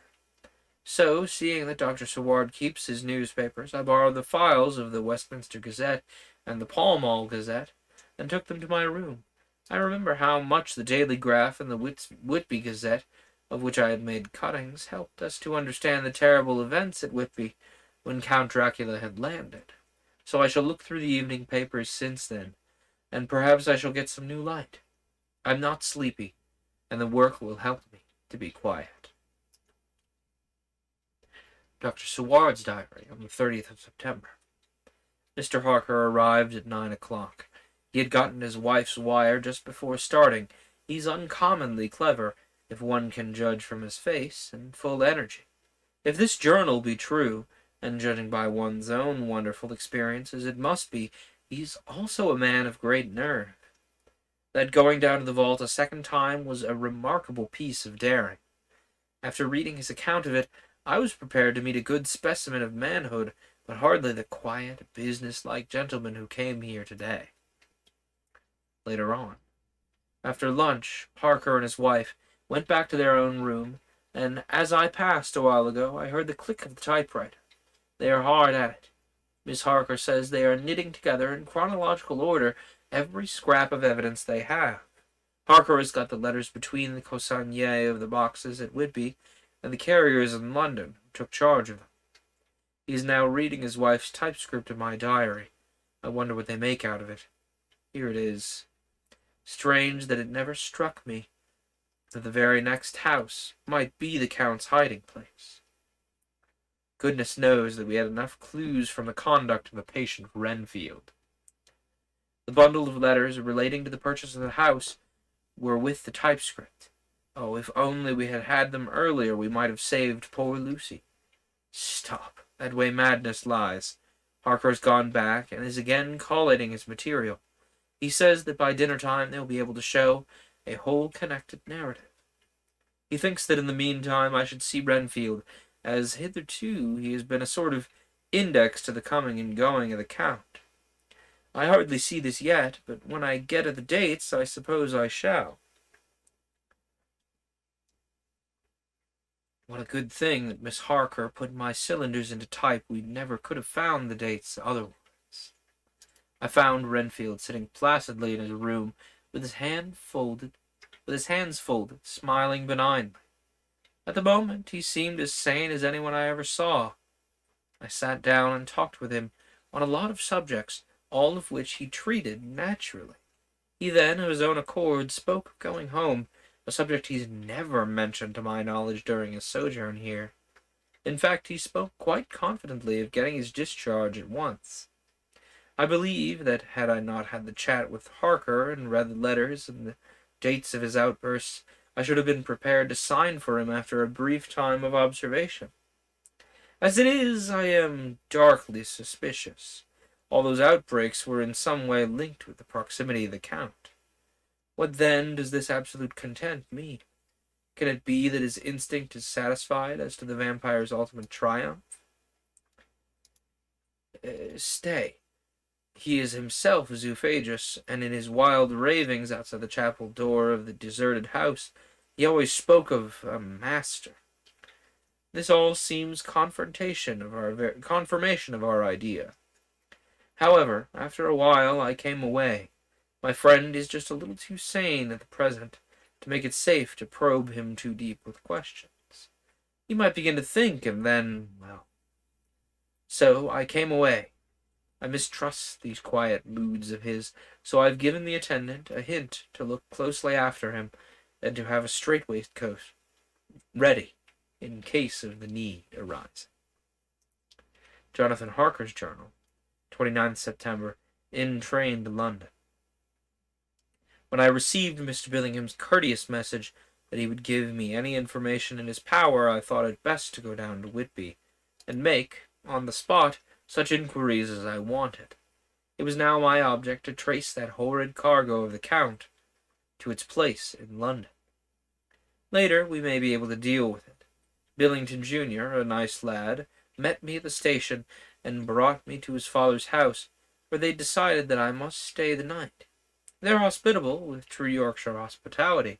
Give a guest everything and leave him free to do as he likes. They knew that I was busy, and that my stay was short, and Mr. Billington had ready in his office all the papers concerning the consignment of the boxes. It gave me almost a turn to see again one of the letters which I'd seen on the Count's table before I knew all of his diabolical plans. Everything had been carefully thought out and done systematically and with precision. He seemed to have been prepared for every obstacle which might be placed by accident in the way of his intentions being carried out. To use an Americanism, he had taken no chances, and the absolute accuracy with which his instructions were fulfilled was simply the logical result of his care. I saw the invoice and took note of it. 50 cases of common earth to be used for experimental purposes. 50 cases? Like 50, full-size crates. Dracula really wanted his dirt, huh? Sorry. Also, the copy of the letter to Carter Patterson and their reply. Of both of these, I got copies. This was all the information Mr. Billington could give me, so I went down to the port and saw the coast guards, the customs officers, and the harbor master. They all had something to say of the strange entry of the ship, which is already taking its place in local tradition. But no one could add to the simple description 50 cases of common earth. I then saw the station master, who kindly put me in communication with the men who had actually received the boxes.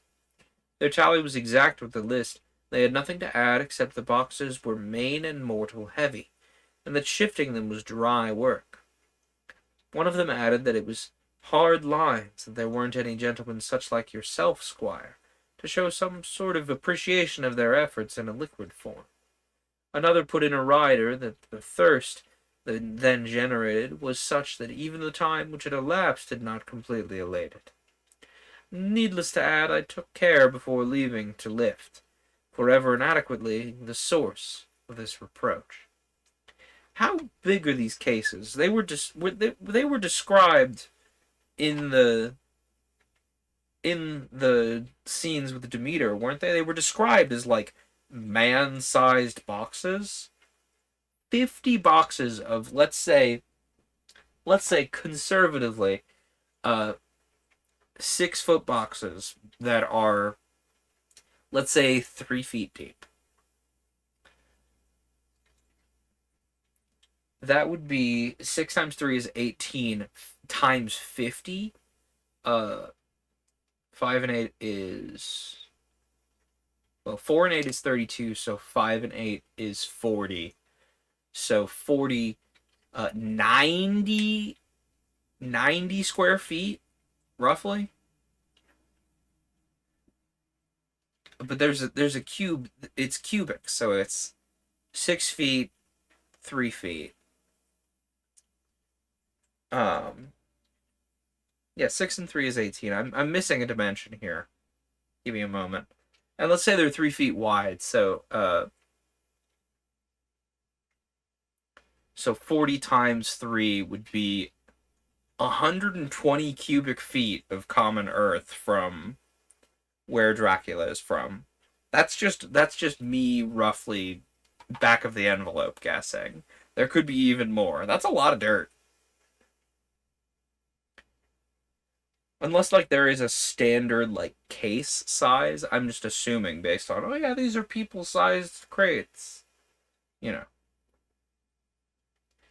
Anyway, 30th of September. The station master was good enough to give me a line to his old companion, the station master at King's Cross, so that when I arrived there in the morning, I was able to ask him about the arrival of boxes. He, too, put me at once in communication with the proper officials, and I saw that their tally was correct with the original invoice. The opportunities of acquiring an abnormal thirst had been here limited. A noble use of them had, however, been made, and again I was compelled to deal with the result in an ex post facto manner. From thence I went on to Carter Patterson's central office, where I met with the utmost courtesy. They looked up the transaction in their day book and letter book, and at once telephoned to their King's Cross office for more details. By good fortune, the men who did the teaming were waiting for work, and the official at once sent them over, sending also by one of them the waybill and all the papers connected with the delivery of the boxes at Carfax. Here again I found the tally agreeing exactly. The carrier's men were able to supplement the paucity of the written words with a few details. These were, I shortly found, connected almost solely with the dusty nature of the job, and of the consequent thirst engendered in the operators. So these boxes are leaking dust. So this is just loose dirt in each of these crates, and the crates are leaking dust from said dirt in the process. On my affording an opportunity, through the medium of the currency of the realm, of the allaying at a later period this beneficial evil, one of the men remarked, "That 'ere house, governor, is the runniest or the rummiest I've ever been in. Blimey! But it ain't been touched since 100 years. There was dust that thick in the place that you might have slept on it without hurting your bones, and the place that was neglected in that there might have smelled old Jerusalem in it. But the old chapel, that took a cake, it did. Me and my mate, we thought we wouldn't never get out quick enough, Lord. I wouldn't take less nor a quid for a moment to stay there after dark." Completely the wrong accent, but picture that in kind of like a thick British accent. It's written that way. Again, I would heartily suggest reading along. Sometimes authors like to try and depict accents that I cannot duplicate, and I would heartily suggest reading along to see how things are spelled. Having been in the house, I could well believe him, but if he knew what I know, he would, I think, have raised his terms. Of one thing I am now satisfied, that all the boxes which arrived at Whitby from Varna and the Demeter were safely deposited in the old chapel at Carfax.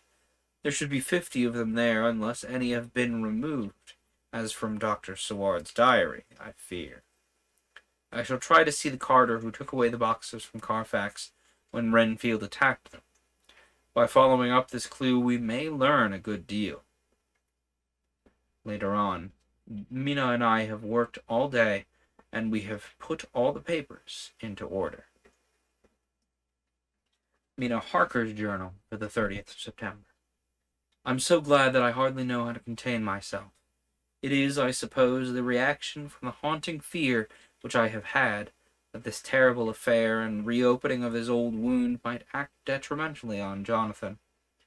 I saw him leave for Whitby with as brave a face as I could, but I was sick with apprehension.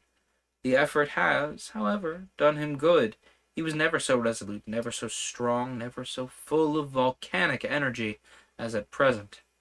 It is just as good that the dear Professor Van Helsing said. He is true grit, and improves under strain that would kill a weaker creature. He came back full of life and hope and determination. We've got everything in order for tonight. I feel myself quite wild with excitement. I suppose one ought to pity anything so hunted as the Count. That is just it. The thing is not human, not even a beast. To read Dr. Seward's account of poor Lucy's death and what followed is enough to dry up the springs of pity in one's heart. Later on, Lord Godalming and Mr. Morris arrived earlier than we expected. Dr. Seward was out on business and had taken Jonathan with him, so I had to see them. It was to me a painful meeting, for it brought back all poor dear Lucy's hopes of only a few months ago. Of course, they had heard Lucy speak of me, and it seemed that Dr. Van Helsing, too, has been quite blowing my trumpet, as Mr. Morris expressed it. Poor fellows, neither of them is aware that I know all about the proposals they made to Lucy.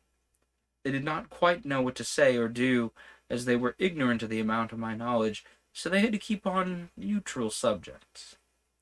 However, as I thought the matter over and came to the conclusion that the best thing I could do would be to post them in affairs right up to date. I knew from Dr. Seward's diary that they had been at Lucy's death, her real death, and that I need not to fear to betray any secret before the time. So I told them, as well as I could, that I had read all the papers and diaries, My husband and I, having typewritten them, had just finished putting them in the order. I gave them each a copy to read in the library.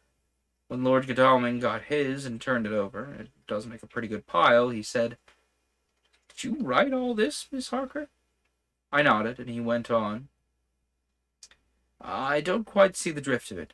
You people are all so good and kind that you've been working so earnestly and so energetically that all I can do is to accept your ideas blindfolded and try to help you. I've had one lesson already in accepting facts that should make a man humble to the last hour of his life. Besides, I know you loved my poor Lucy." Here he turned away and covered his face with his hands. I could hear the tears in his voice. Mr. Morris, with instinctive delicacy, just laid a hand for a moment on his shoulder, then walked quietly out of the room. I suppose there's something in a woman's nature that makes a man free to break down before her and express his feelings on the tender or emotional side without feeling it derogatory to his manhood. For when Lord Godalming found himself alone with me, he sat down on the sofa and gave way utterly and openly. I sat down beside him and took his hand. I hope he didn't think it forward of me, and if he ever thinks of it afterwards, he will never have such a thought. Here, uh, there I wrong him. I know he never will. He's too much true a gentleman. I said to him, for I could see that his heart was breaking, "I love dear Lucy, and I know what she was to you, and what you were to her. She and I were like sisters, and now she's gone. Will you not let me be like a sister to you in your trouble? I know what sorrows you've had, though I cannot measure the depth of them. If sympathy and pity can help in your affliction, won't you let me be of some little service, for Lucy's sake?" In an instant the poor fellow was overwhelmed with grief. It seemed to me that all he had of late been suffering and silence had found a vent at once. He grew quite hysterical, and raising his open hands, beat his palms together in a perfect agony of grief. He stood up and then sat down again, and the tears rained down his cheeks. I felt an infinite pity for him, and opened my arms, unthinking. With a sob he laid his head on my shoulder, and cried like a wearied child whilst he shook with emotion. We women have something of the mother in us that makes us rise above smaller matters when the mother spirit is invoked. I felt this big, sorrowing man's head resting on me, as though it were of the baby that some day may lie on my own chest, and I stroked his hair as though he were my own child. I never thought at the time how strange it all was. After a little bit his sobs ceased, and he raised himself with an apology, though he made no disguise of his emotions. He told me that for days and nights past, weary days, sleepless nights, he had been unable to speak with anyone as a man must speak in his time of sorrow. There was no woman whose sympathy could be given to him, or with whom, owing to the terrible circumstance with which his sorrow was surrounded, he could speak freely. "I know now how I have suffered," he said as he dried his eyes, "but I do not know even yet, and none other can ever know how much your sweet sympathy has been to me today. I shall know better in time, and believe me that, though I am not ungrateful now, my gratitude will grow with an understanding. You will let me be like a brother, will you not, for all our lives, for dear Lucy's sake?" "For dear Lucy's sake," I said as we clasped hands. "Aye, and for your own sake," he added, "for if a man's esteem and gratitude are ever worth the winning, you've won mine today. If ever the future should bring you to a time where you need a man's help, believe me, you will not call in vain. God grant that no such time shall ever come to you to break the sunshine of your life, but if it should ever come, promise me that you'll let me know." He was so earnest, and his sorrow was so fresh, that I felt it would comfort him, so I said, I promise."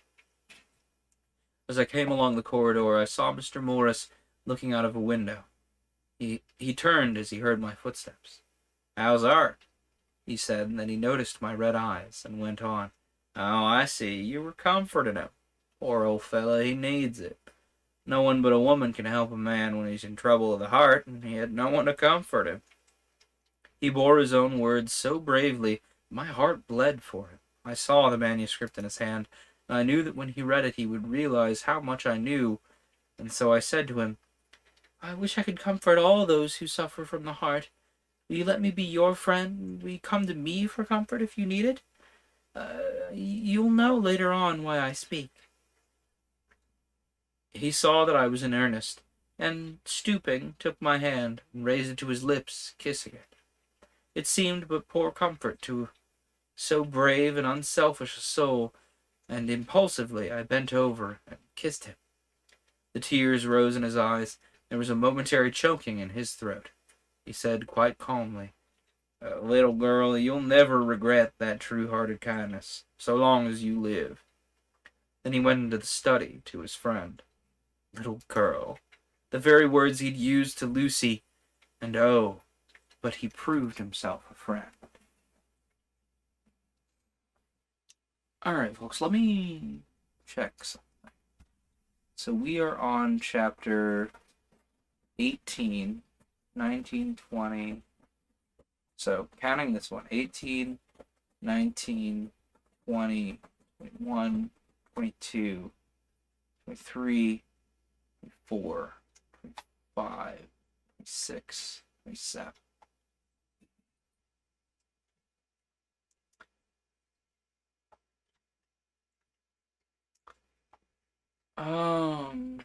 We started in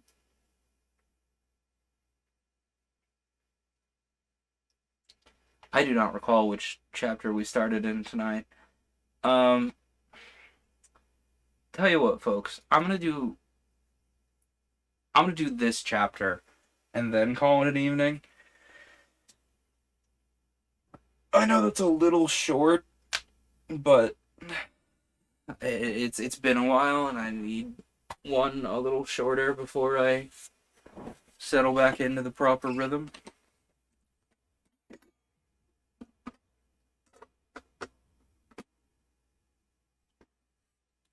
Yeah, chapter 18 is what we're on.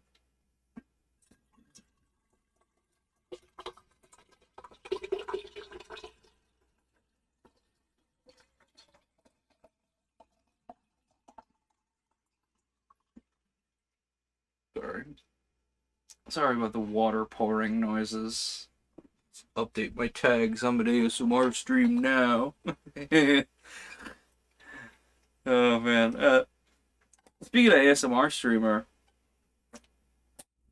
I haven't talked about the codex yet this evening, and per the codex bylaws, TM, that definitely are bylaws. Per the terms of my agreement with the codex, I have to mention them once a stream. There are rules, you know. I goof, but how did I get on this topic? Oh yeah, ASMR. One of the members of the Codex is Gentle Fox ASMR. He likes to lean in real close to his mic and speak in that ASMR voice that I won't suffer you all. I say suffer. That's just my personal taste. I can't do ASMR. It makes my skin crawl. But if you like ASMR, he's got a great voice for it. You could go check him out. There's a whole group of people in Codex. Hushed whispers. Yes, thank you. Codex. There is the Discord. For our little group of reading streamers called Codex. We all occasionally get together for book clubs. Book clubs were on hiatus while I was juggling Flaming Limes, I think, so I didn't miss too much. That reminds me, I need to talk to some people in the server, like, hey, I have some other shorter things that we could do instead of the Secret Garden because it's 1,000 years long. But that's behind the curtain business. You don't need to know about it. Oh, we only skipped one, so I have missed one so far then. I was gonna say I was juggling so much. I have no idea. Well, normally they're around the beginning or the end of the month, depending on how we place things, which kind of makes it difficult for me to show up, which is unfortunate because there's really like good. I missed one like right as I disappeared. Okay, then I haven't missed too many. They're really good. I like them a lot. If I can wrangle my computer into letting me stream with Discord running, I would love to stream them. I'd love to show up to them either way. Uh, they're really fun. They're like kind of. This month was canceled, so the next one is allegedly early September, unless I misremember. Okay, yeah. Hopefully, I can make that one. Um, where was I? Yeah, they're really fun. They're kind of like a more. They're more directly a book club than the rest of the time when we're all reading books aloud at our various audiences.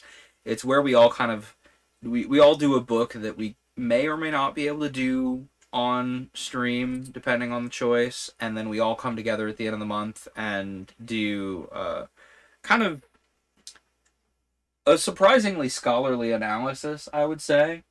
Last one I was involved with was Flowers for Algernon, and like I had only had time to read the short story, so we got to dig into the differences between the short story and the full book, and there were also some movie adaptations that people addressed. Yeah, Bartleby, I was just about to mention. The last one for Bartleby was statistically your biggest. Well, good, because I was very miffed about having to miss Bartleby.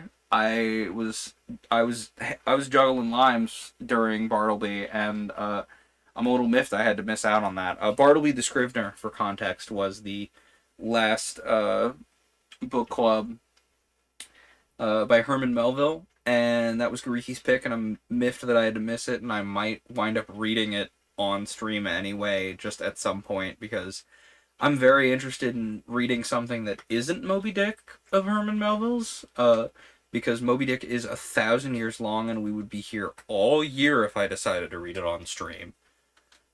And I'm just kind of curious to see how his writing style fares outside of I'm going to info dump on you about this whale and these other things that are tangentially related to the story that actually do matter, but it doesn't seem like it in the moment for 1,000 years.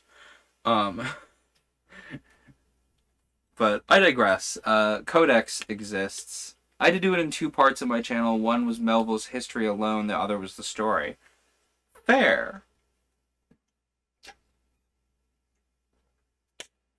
But Codex exists. It's a bunch of other reading streamers of varying amounts of streaming, much like myself. I am not the only reading streamer that has a bad habit of, oh god, everything's on fire. I need to disappear for a couple months. I'll be back. you know. But we all read aloud. We all kind of there's not a ton of genre crossover, I don't think. I mean, because one of the things that the Codex Discord does is there's a channel that notifies you every time a Codex member goes live, and I've been keeping an eye on who's reading what. And there's not a ton of we don't step on each other's toes a lot. We don't step on each other's toes a lot, and I go out of my way to not step on everybody else's toes, just because I don't want to be reading the same book as somebody so close to each other. Uh, yeah, Gariki, trust me, I know the feeling. Things explode, and then we don't get to stream for a while.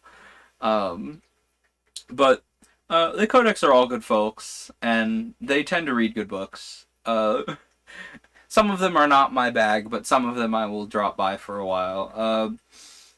Another one that comes to mind is Arnel Quendi, who does a lot of interspersed with good and proper books TM, a lot of visual novels, and that weird in between of like a visual novel and like a point and click.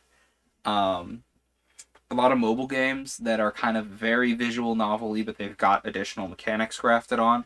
I usually drop by relatively often uh, when they are streaming. Uh, does Carrington count? I think Carrington counts. He gets alerted in the server. Play Carrington is like a member of the Codex who has a much larger following than the rest of us. And he's there. He does. I don't know how the man does it. He will do like a 2 or 3 hour reading session, and then he will pick up. Uh, yeah, it's sometimes unclear to me. Like he will do a 2 or 3 hour reading session, and then he will pick up like a intensive rhythm game and play it for 3 hours, and then he will have a movie night after that. I'm like, how do you have the stamina for that much all the time? Like that's three different types of content in a row. Like I could do those separately throughout the week. I can't do them all in a row. That's a lot. He had a following from another service that closed down. Oh, I assume that's kind of like a mixer type situation then. I was wondering. um, but he has an unending wave of 2 to 3 readings, several hours of 2 to 4 games, but movies only once a week. Yeah, I either way, like I would personally would definitely struggle if I like tried to open up a game and continue to run commentary after 2 to 3 hours of paper cuts. So it's remarkable stamina. But he's very put together, and he's got fantastic screen presence. What I'm saying is the short version of the very long thing I just said is Codex is real cool. Come join us. We all read books and we're all neat. If you don't often, he's already read today, so he's on games now. Fair. We tend to stream near the same time, Carrington and I, depending on what time zone I'm in. But very, very long story short, go check out Codex. If you like what I do, but don't always like the books I do, the rest of everybody in Codex does things with their own little personal spin, with books of their own choosings. So they're definitely worth a listen and a watch. I tend to drop by even when I'm not rating them.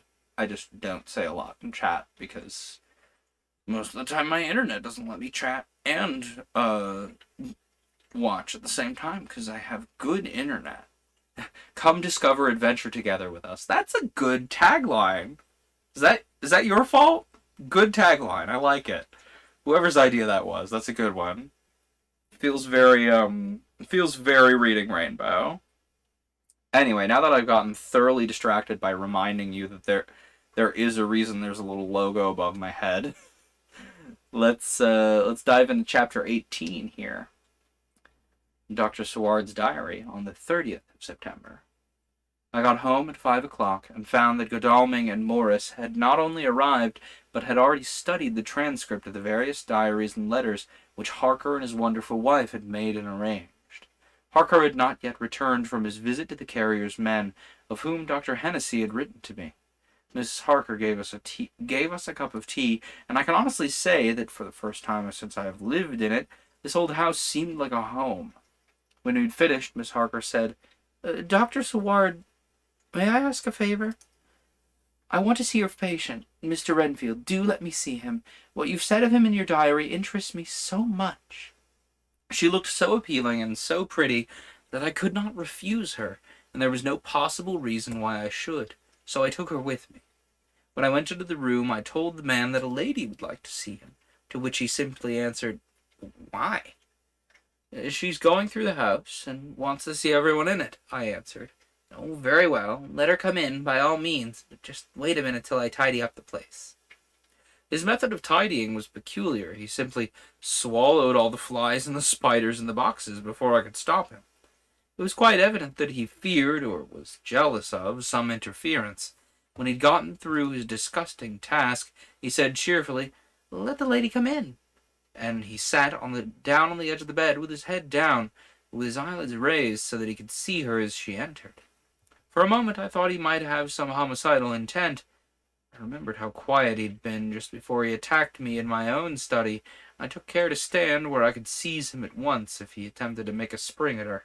She came into the room with an easy gracefulness which would at once command the respect of any lunatic, for easiness is one of the qualities mad people most respect. She walked over him, smiling pleasantly, and held out her hand. "Good evening, Mr. Renfield. You see, I know you, for Dr. Swart has told me of you." He made no immediate reply, but eyed her all over intently with a set frown on his face. This look gave way to one of wonder, which merged in doubt. Then, to my intense astonishment, he said, "You're not the girl the doctor wanted to marry, are you? You can't be, you know, for she's dead." Miss Harker smiled sweetly as she replied, "Oh, no, I have a husband of my own, to whom I was married before I ever saw Dr. Seward or he me. I'm Miss Harker." "What are you doing here?" "My husband and I are staying on a visit with Dr. Seward." "Then don't stay." "But why not?" I thought that this style of conversation might not be pleasant to Miss Harker any more than it was to me, so I joined in. "How did you know I wanted to marry anyone?" His reply was simply contemptuous, given in a pause in which he turned his eyes from Miss Harker to me, instantly turning them back again. "What an asinine question!" "I don't see that at all, Mr. Renfield." Miss Harker was, at once, championing me. He replied to her with as much courtesy and respect as he'd shown contempt to me.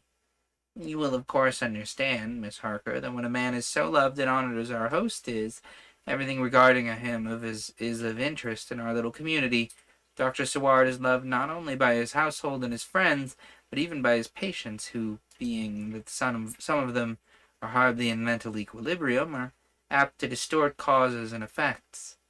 Since I myself have been an inmate of a lunatic asylum, I cannot but notice that the sophistic tendencies of some of its inmates lean toward the errors of non causa and Ignacio Elenchi. I positively opened my eyes at this new development. Here was my own pet lunatic, the most pronounced of his type I'd ever met with, talking elemental philosophy, and with the manner of a polished gentleman. I wonder if it was Miss Harker's presence that touched this chord in his memory, if this new phase was spontaneous, or in any way due to her unconscious influence. She must have some rare gift or power.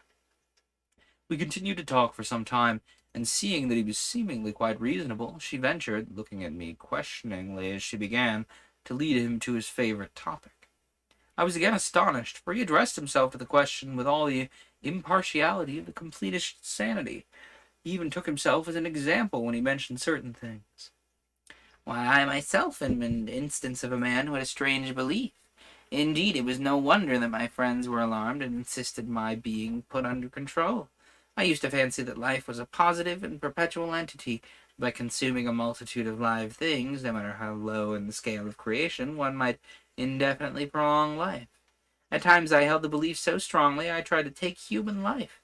The doctor here will bear me out that on one occasion I tried to kill him for the purpose of strengthening my own vital powers by the assimilation with my own body of his life through the medium of blood, relying, of course, upon the scriptural phrase, 'for the blood is the life.' Though indeed the vendor of a certain nostrum has vulgarized that truism to the very point of contempt. Isn't that true, Doctor?" I nodded my assent, for I was so amazed that I hardly knew what to either think or say. It was hard to imagine that I had seen him eat up his spiders and flies not 5 minutes before.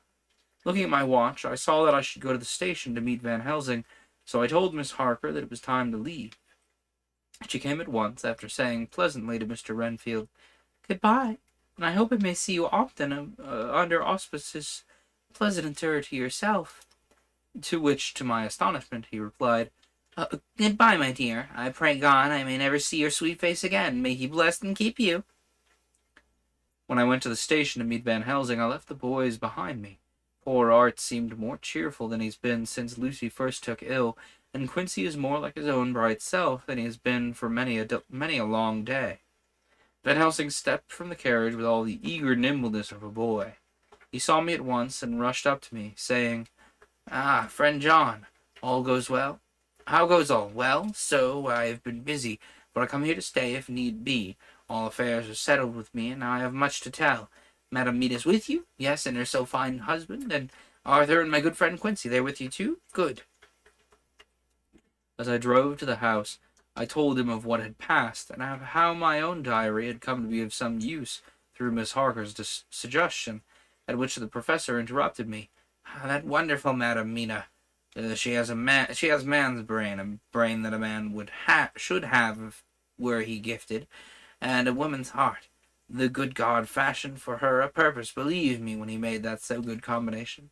Friend John, up to now, fortune has made that woman of help to us. After tonight, she must not have to do with this so terrible affair. It is not good that she run a risk so great. We men are determined, nay, are we not pledged, to destroy this monster, but it's no part for a woman. Even if she be not harmed, her heart may fail her in so much and so many horrors, and hereafter she may suffer both in waking from her nerves and in sleep from her dreams. And besides, she's a young woman, not so long married. There may be other things to think of some time, if not now. You tell me she's wrote all, then she must consult with us.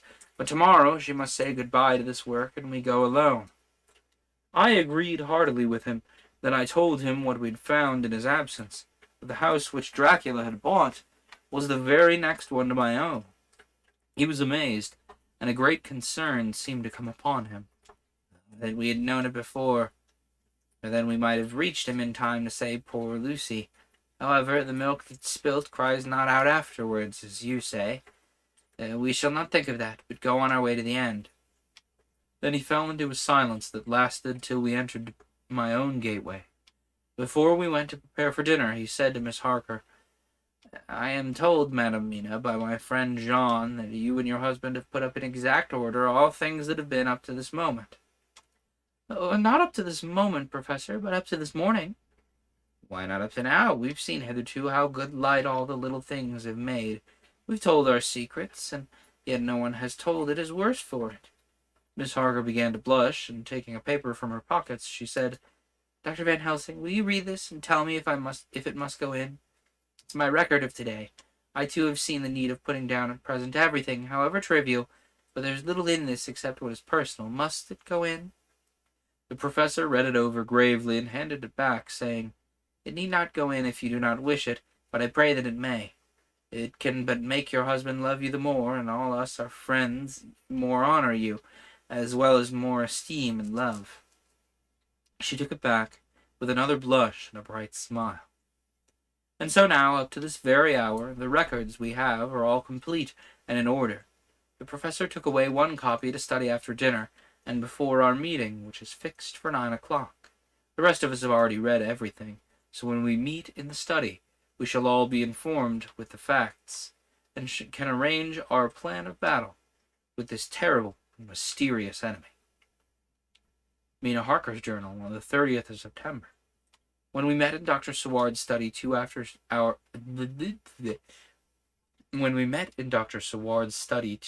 after dinner, which had been at 6 o'clock, we unconsciously formed a sort of board or committee.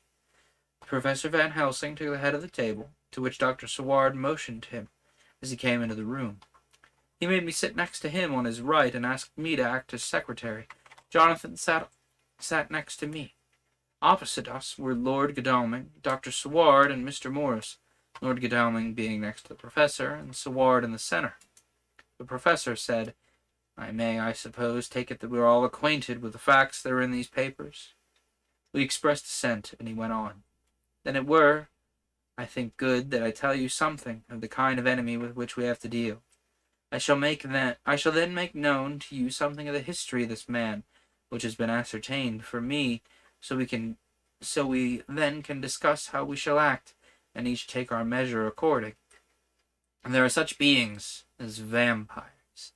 Some of us have evidence that they exist. Even had we not had the proof of our own unhappy experience, the teachings and the records of the past give proof enough for sane peoples. I admit that at the first I was skeptic. Were it not that through long years I've trained myself to keep an open mind, I could not have believed until such time as the fact thundered on my ears. See, see, I prove. Alas, had I known at the first what I know now, nay, had I even guessed at him, one so precious life had been spared to many of us who did love her. But that is gone, and so we must work, that the other poor souls perish not whilst we can save them. The Nosferatu do not die like the bee when he stings once. He's only stronger, and being stronger, have yet more power to work his evils. This vampire which is amongst us, is of himself so strong in person as 20 men. He is of cunning more than mortal, for his cunning be the growth of ages. He has still the aids of necromancy, which is, as his etymology implies, the divination by the dead, and all the dead that he can come nigh to for him are at command. He's a brute, and more than a brute, he is a devil and callous, and the heart of him is not.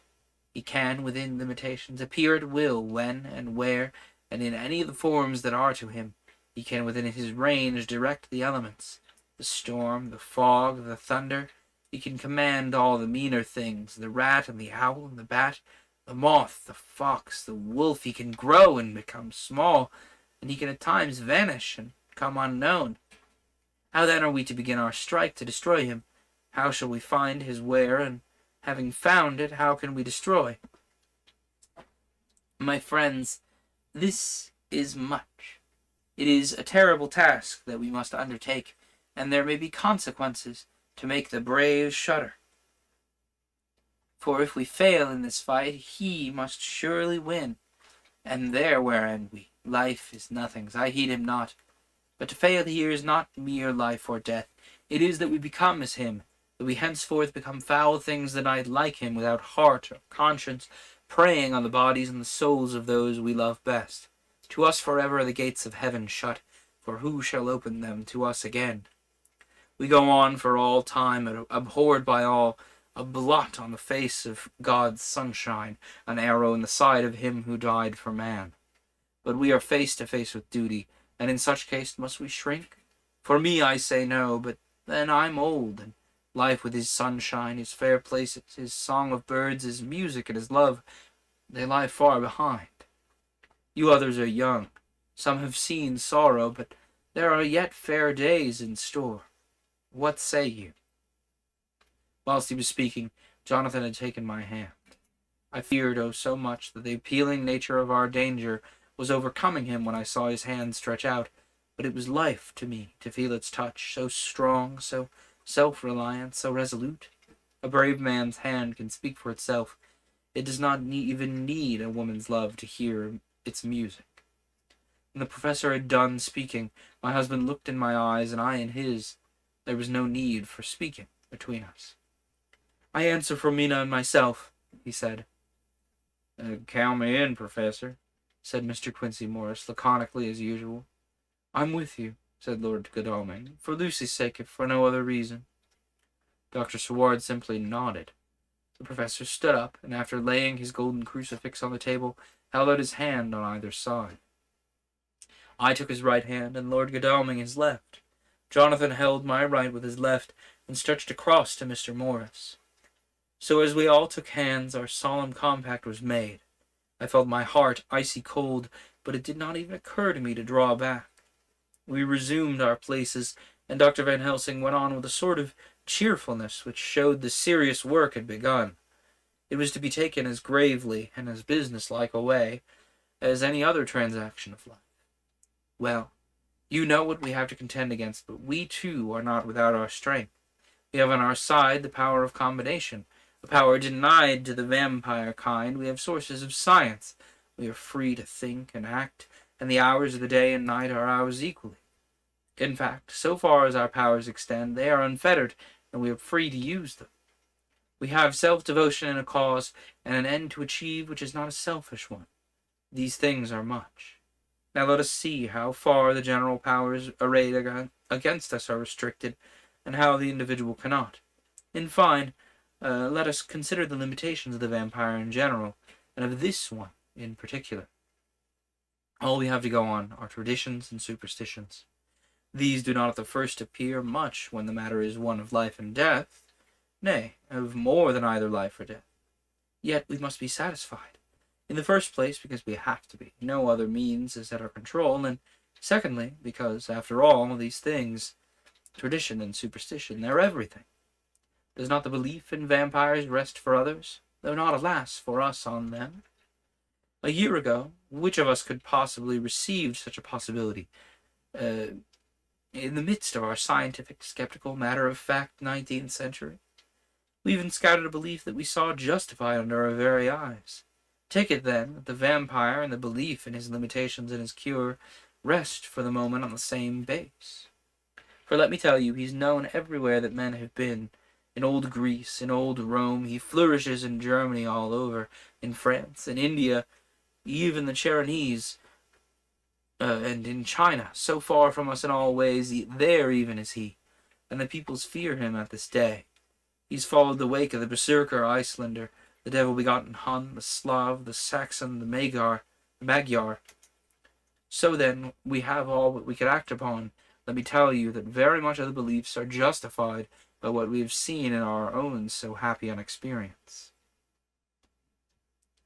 The vampire lives on, and cannot die by mere passing of time.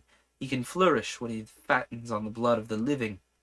Even more, we have seen amongst us that he can grow even younger. His vital faculties grow strenuous, and seem as though they refresh themselves when his special pabulum is plenty. But he cannot flourish without this diet. He eats not as others. Even friend Jonathan, who lived with him for weeks, did never see him to eat. Never. He throws no shadow. He makes in the mirror no reflection, as again Jonathan may observe. He has the strength of many of his hand. Witness again Jonathan when he shut the door against the wolves, and when he helped him from the diligence too. He can transform himself to a wolf, as we gather from the ship Arrival in Whitley, when he teared open the dog. He can be as a bat, as Madame Mina saw him on the window at Whitby, and as friend John saw him fly from this so near house, and as my friend Quincy saw him at the window of Miss Lucy. He can come in mist which he creates. That noble ship's captain proved him of this, but from what we know, the distance he can make this mist is limited, and it can only be round himself. He comes on moonlight rays as elemental dust, as again Jonathan saw those sisters in the castle of Dracula. He becomes so small. We ourselves, Miss Lucy, ere she was at peace, slipped through a hairbreadth space at the tomb's door. He can, when once he find his way, come out from anything or into anything, no matter how close it be bound, or even fused up with fire, solder as you call it. He can see in the dark. No small power this, in a world which is one half shut from the light. But hear me through. He can do all these things, yet he's not free. Nay, he is even more prisoner than the slave of the galley, than the madman in his cell. He cannot go where he lists. He who is not of nature, yet has to obey some of nature's laws. Why, we know not. He may not enter anywhere at the first, unless there be some one of the household who bid him to come, though afterwards he can come as he pleases. His power ceases, as does that of all evil things, at the coming of the day. Only at certain times can he have limited freedom. If he be not at the place whither he is bound, he can only change himself at noon, or at exact sunrise or sunset. These things we are told, and in this record of ours we have proof by inference.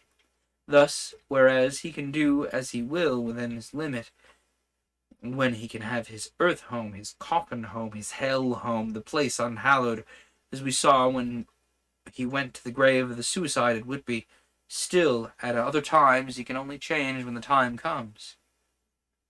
It's said, too, that he can only pass running water at the slack or the flood of the tide. Then there are things which so afflict him that he has no power, such as the garlic we know of, and for things sacred, such as this symbol, my crucifix, that was amongst us even now as we resolve. To them he is nothing, but in their presence he takes his place, far off and silent with respect. There are others too which I shall tell you of, lest in our seeking we need them. The branch of wild rose on his coffin keeps him that he could not move for it. A sacred bullet fired into the coffin could kill him, so that he's true dead, And as for the stake through him, we know already of its peace, or the cut off head that giveth rest.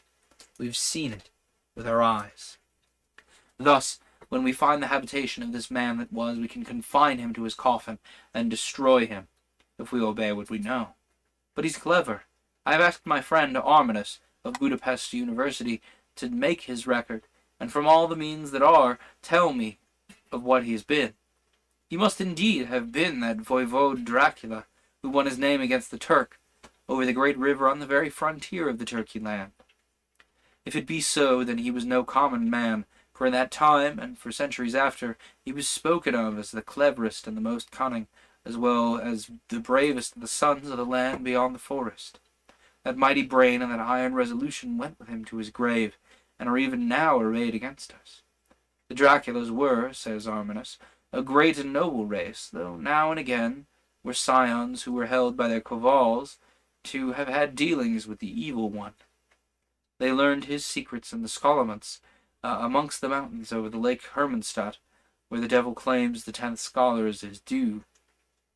In the records are such words as Streogica, witch, Ordog, and Poco, Satan and hell, and in one manuscript this very Dracula is spoken of as a vampire, which we all understand too well. There have been from the loins of this very one great man and good women, and their graves make sacred the earth where alone this foulness can dwell. For it is not the least of its terrors that this evil thing is rooted deep in all good, in soil barren of holy memories, that cannot rest. Whilst they were talking, Mr. Morris was looking steadily at the window, and he now got up quietly and went out of the room. There was a little pause, then the professor went on. Now we must settle what we do. We have here much data, and we must proceed to lay out our campaign. We know from the inquiry of Jonathan that from the castle to Whitby came 50 boxes of earth, all of which were delivered at Carfax. We also know that at least some of these boxes have been removed. It seems to me that our first step should be to ascertain whether all the rest remains in the house, beyond that wall where we look today, or whether any more have been removed. If the latter, we must trace. Here we were interrupted in a very startling way. Outside the house came the sound of a pistol shot. The glass of the window was shattered with a bullet, which, ricocheting from the top of the embrasure, struck the far wall of the room. I am afraid I'm at heart a coward, for I shrieked out. The men all jumped to their feet. Lord Godalming flew over to the window and threw up the sash. As he did so, we heard Mr. Morris's voice without. "Well, sorry, I fear I've alarmed y'all. Come in and tell you about it." A minute later he came in and said, "It was an idiotic thing of me to do, and I shall ask your pardon, Miss Harker, most sincerely. I fear I must have frightened you terribly, but the fact is, whilst the professor was talking there came a big bat sat on the windowsill. I got such a horror of the damn brutes from recent events, well, I can't stand 'em. I went out to have a shot at it, as I've been doing late of evenings whenever I've seen one. You used to laugh at me then, Art." "Did you hit it?" "I don't know. I fancied I flew away in the wood." Without saying any more, he took his seat, and the professor began to resume his statement. So, if I have not made, if me reading this had not made this clear, I would have stepped back from the story and make this clear for a second. The professor is explaining, like, this is what will kill a vampire. We need to know what we're up against. And as soon as, like, and then the cowboy is like, "A bat? No. Bat." So he tried to shoot a giant bat sitting on the windowsill while Van Helsing... Oh my goodness. Horrible timing for this. While Van Helsing is expositing, just bang, just bang.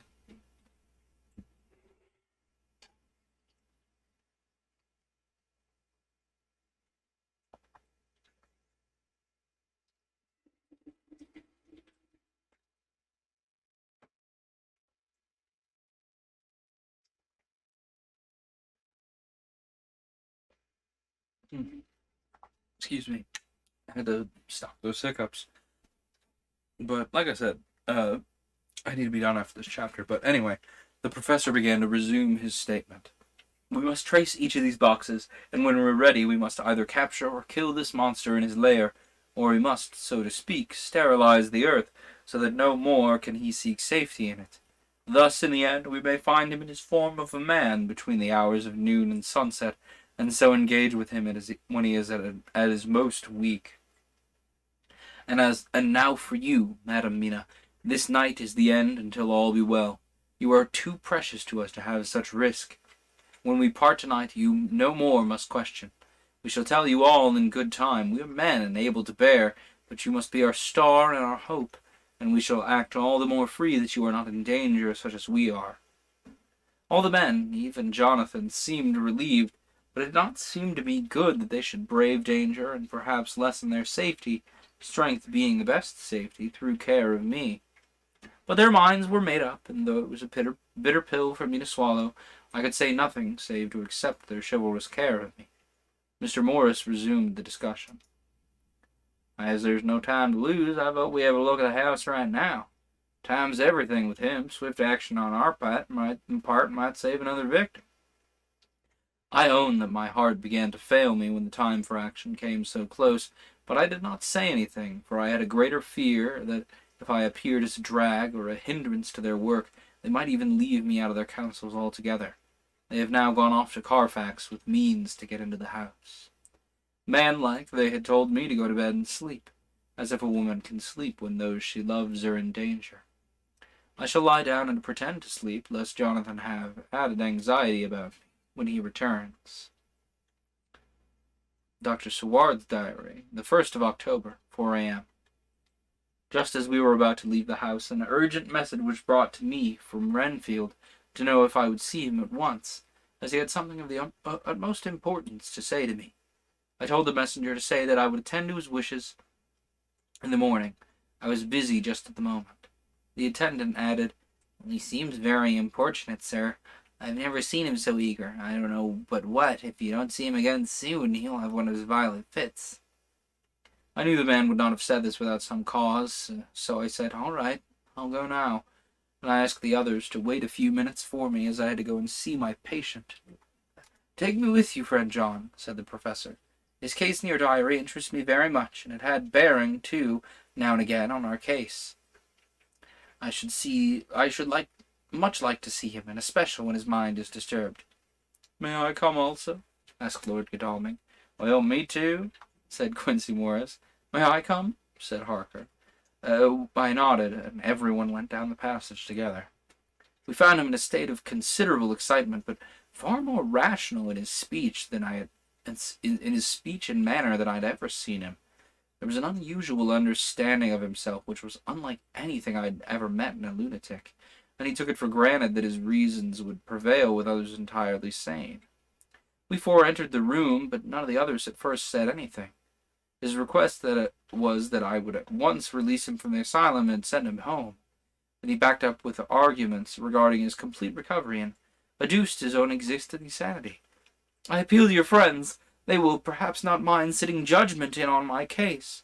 By the way, you've not introduced me." I was so much astonished that the oddness of introducing a madman in an asylum did not strike me at the moment. Besides, there was a certain dignity in the man's manner, so much of the habit of equality, that I at once made the introduction. "Lord Godalming, Professor Van Helsing, Mr. Quincy Morris of Texas, Mr. Renfield." He shook hands with each of them, saying in turn, "Lord Godalming, I had the honor of seconding your father at the Wyndham. I grieve to know that by your holding the title he's no more. He was a man loved and honored by all who knew him, and in his youth was, I have heard, the inventor of a burnt rum punch much patronized on Derby night. Mr. Morris, you should be proud of your great state. Its reception into the Union was a precedent which may have far-reaching effects hereafter, when the pole in the tropics may hold alliance to the Star and the Stripes. The power of treaty may yet prove a vast engine of enlargement when the Monroe Doctrine takes its true place as a political fable. Ah, and what shall any man say of his pleasure at meeting Van Helsing? Sir, I make no apology for dropping all forms of conventional prefix When an individual has revolutionized therapeutics by his discovery of the continuous evolution of brain matter, conventional forms are unfitting since they would seem to limit him to one of a class. You, gentlemen, who by nationality, heredity, or by the possession of natural gifts are fitted to hold your respective places in the moving world, I take to witness that I am as sane as at least the majority of men who are in full possession of their liberties. And I'm sure that you, Dr. Seward, humanitarian and medical jurist as well as scientist, will deem it a moral duty to deal with me as one to be considered as under exceptional circumstances. He made this last appeal with a courtly air of conviction which was not without its own charm. I think we were all staggered. For my own part, I was under the conviction, despite my knowledge of the man's character and history, that his reason had been restored to him, and I felt under a strong impulse to tell him that I was satisfied as to his sanity, that I would see about the necessary formalities for his release in the morning. I thought it better to wait, however, before making so grave a statement, for of old I knew the sudden changes of which this particular patient was liable. So I contented myself with making a general statement that he appeared to be improving very rapidly, that I'd have a longer chat with him in the morning, and then would see what I could do in the direction of meeting his wishes. This did not at all satisfy him, for he said quickly, "I fear, Dr. Seward, rather, that you apprehend my wish. I desire to go out at once, here, now, this very hour, this very moment, if I may. Time passes, and in our implied agreement with the old Scytheman, it's the essence of that contract. I'm sure it's only necessary to put before so admirable a practitioner as Dr. Seward so simple, so momentous a wish to ensure its fulfillment."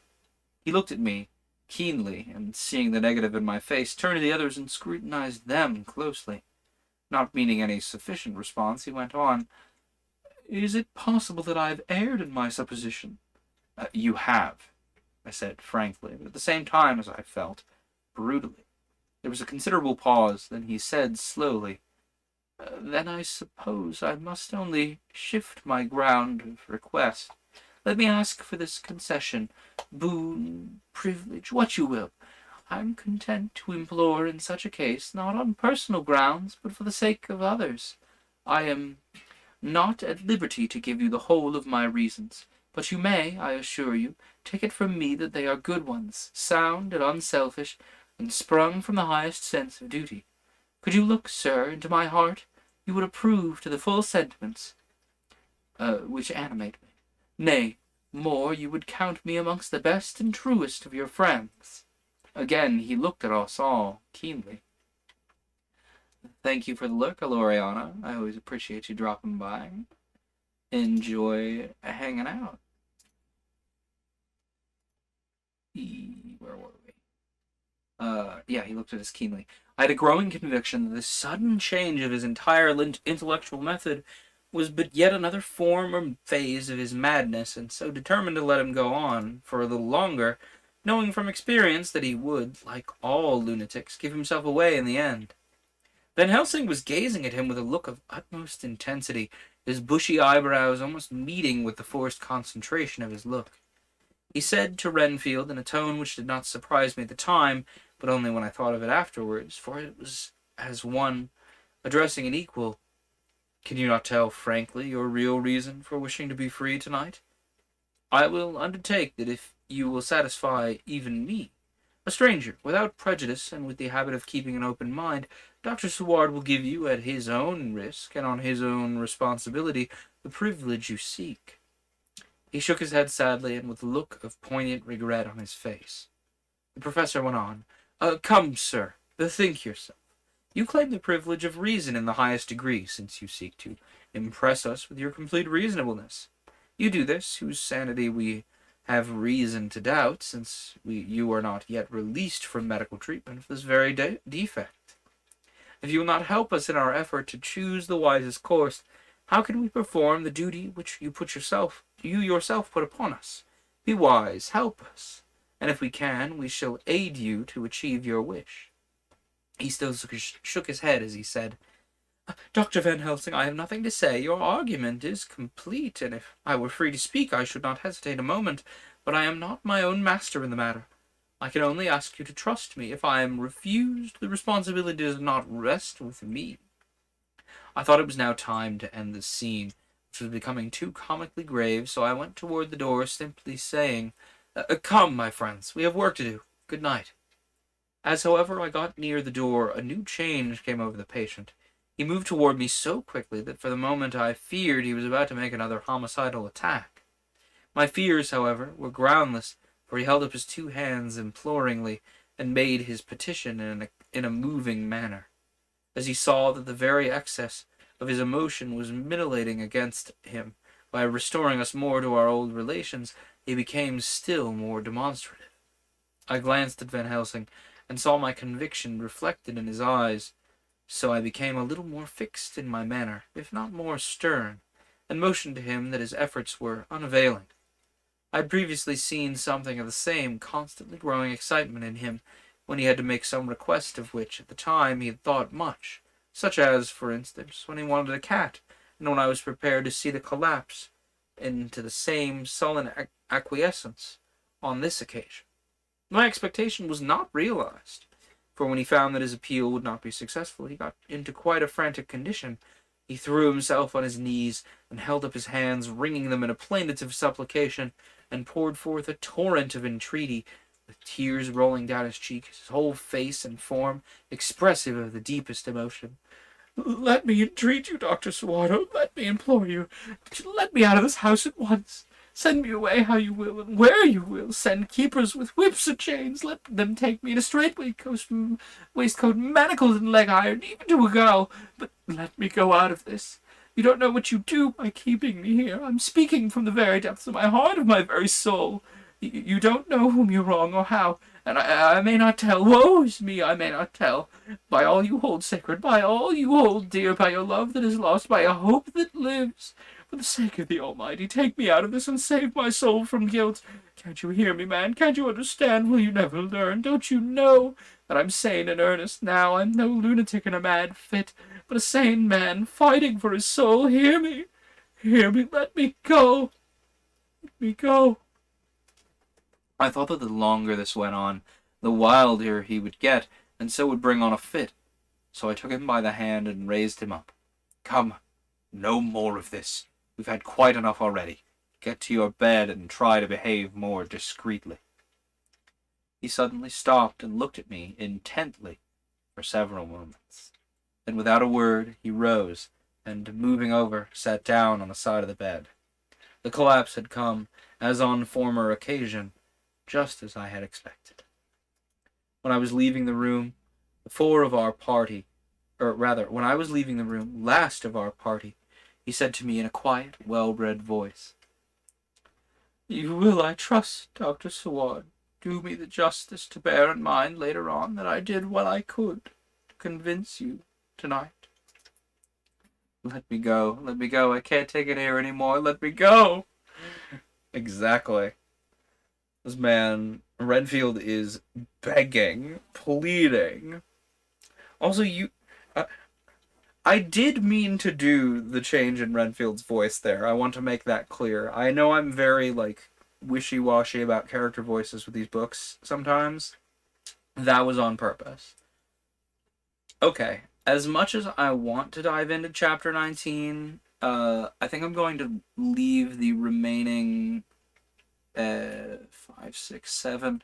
I'm going to leave the remaining 8 chapters for next week. I don't want to overstrain my voice. I have not been Mike's Hot as often as I would like to have. Library has come to join us and say hello at the end of the stream here, but this is rapidly approaching the end of the book. Rapidly approaching a climax here.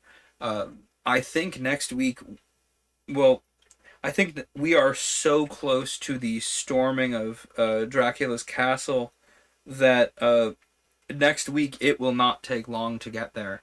So that's something to keep in mind. I hope you all can tune in next week because I'm looking forward to that. That's kind of wild. I'm just don't mind me. I'm checking who's live to see who we can say hi to. Uh, we did mention Carrington. Who else?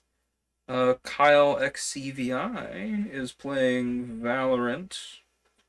Oh, I know what he's doing. I don't really care for Valorant as much as I like Kyle. He's a cool guy. He's like in a couple group chats I'm in, a couple discords type thing. He's cool. Oh, Books, Brews, and Booze. Thank you for tuning in. Anyway, before I get too far into figuring out who we're gonna go say hi to, this has been Paper Cuts, and I hope it didn't sting.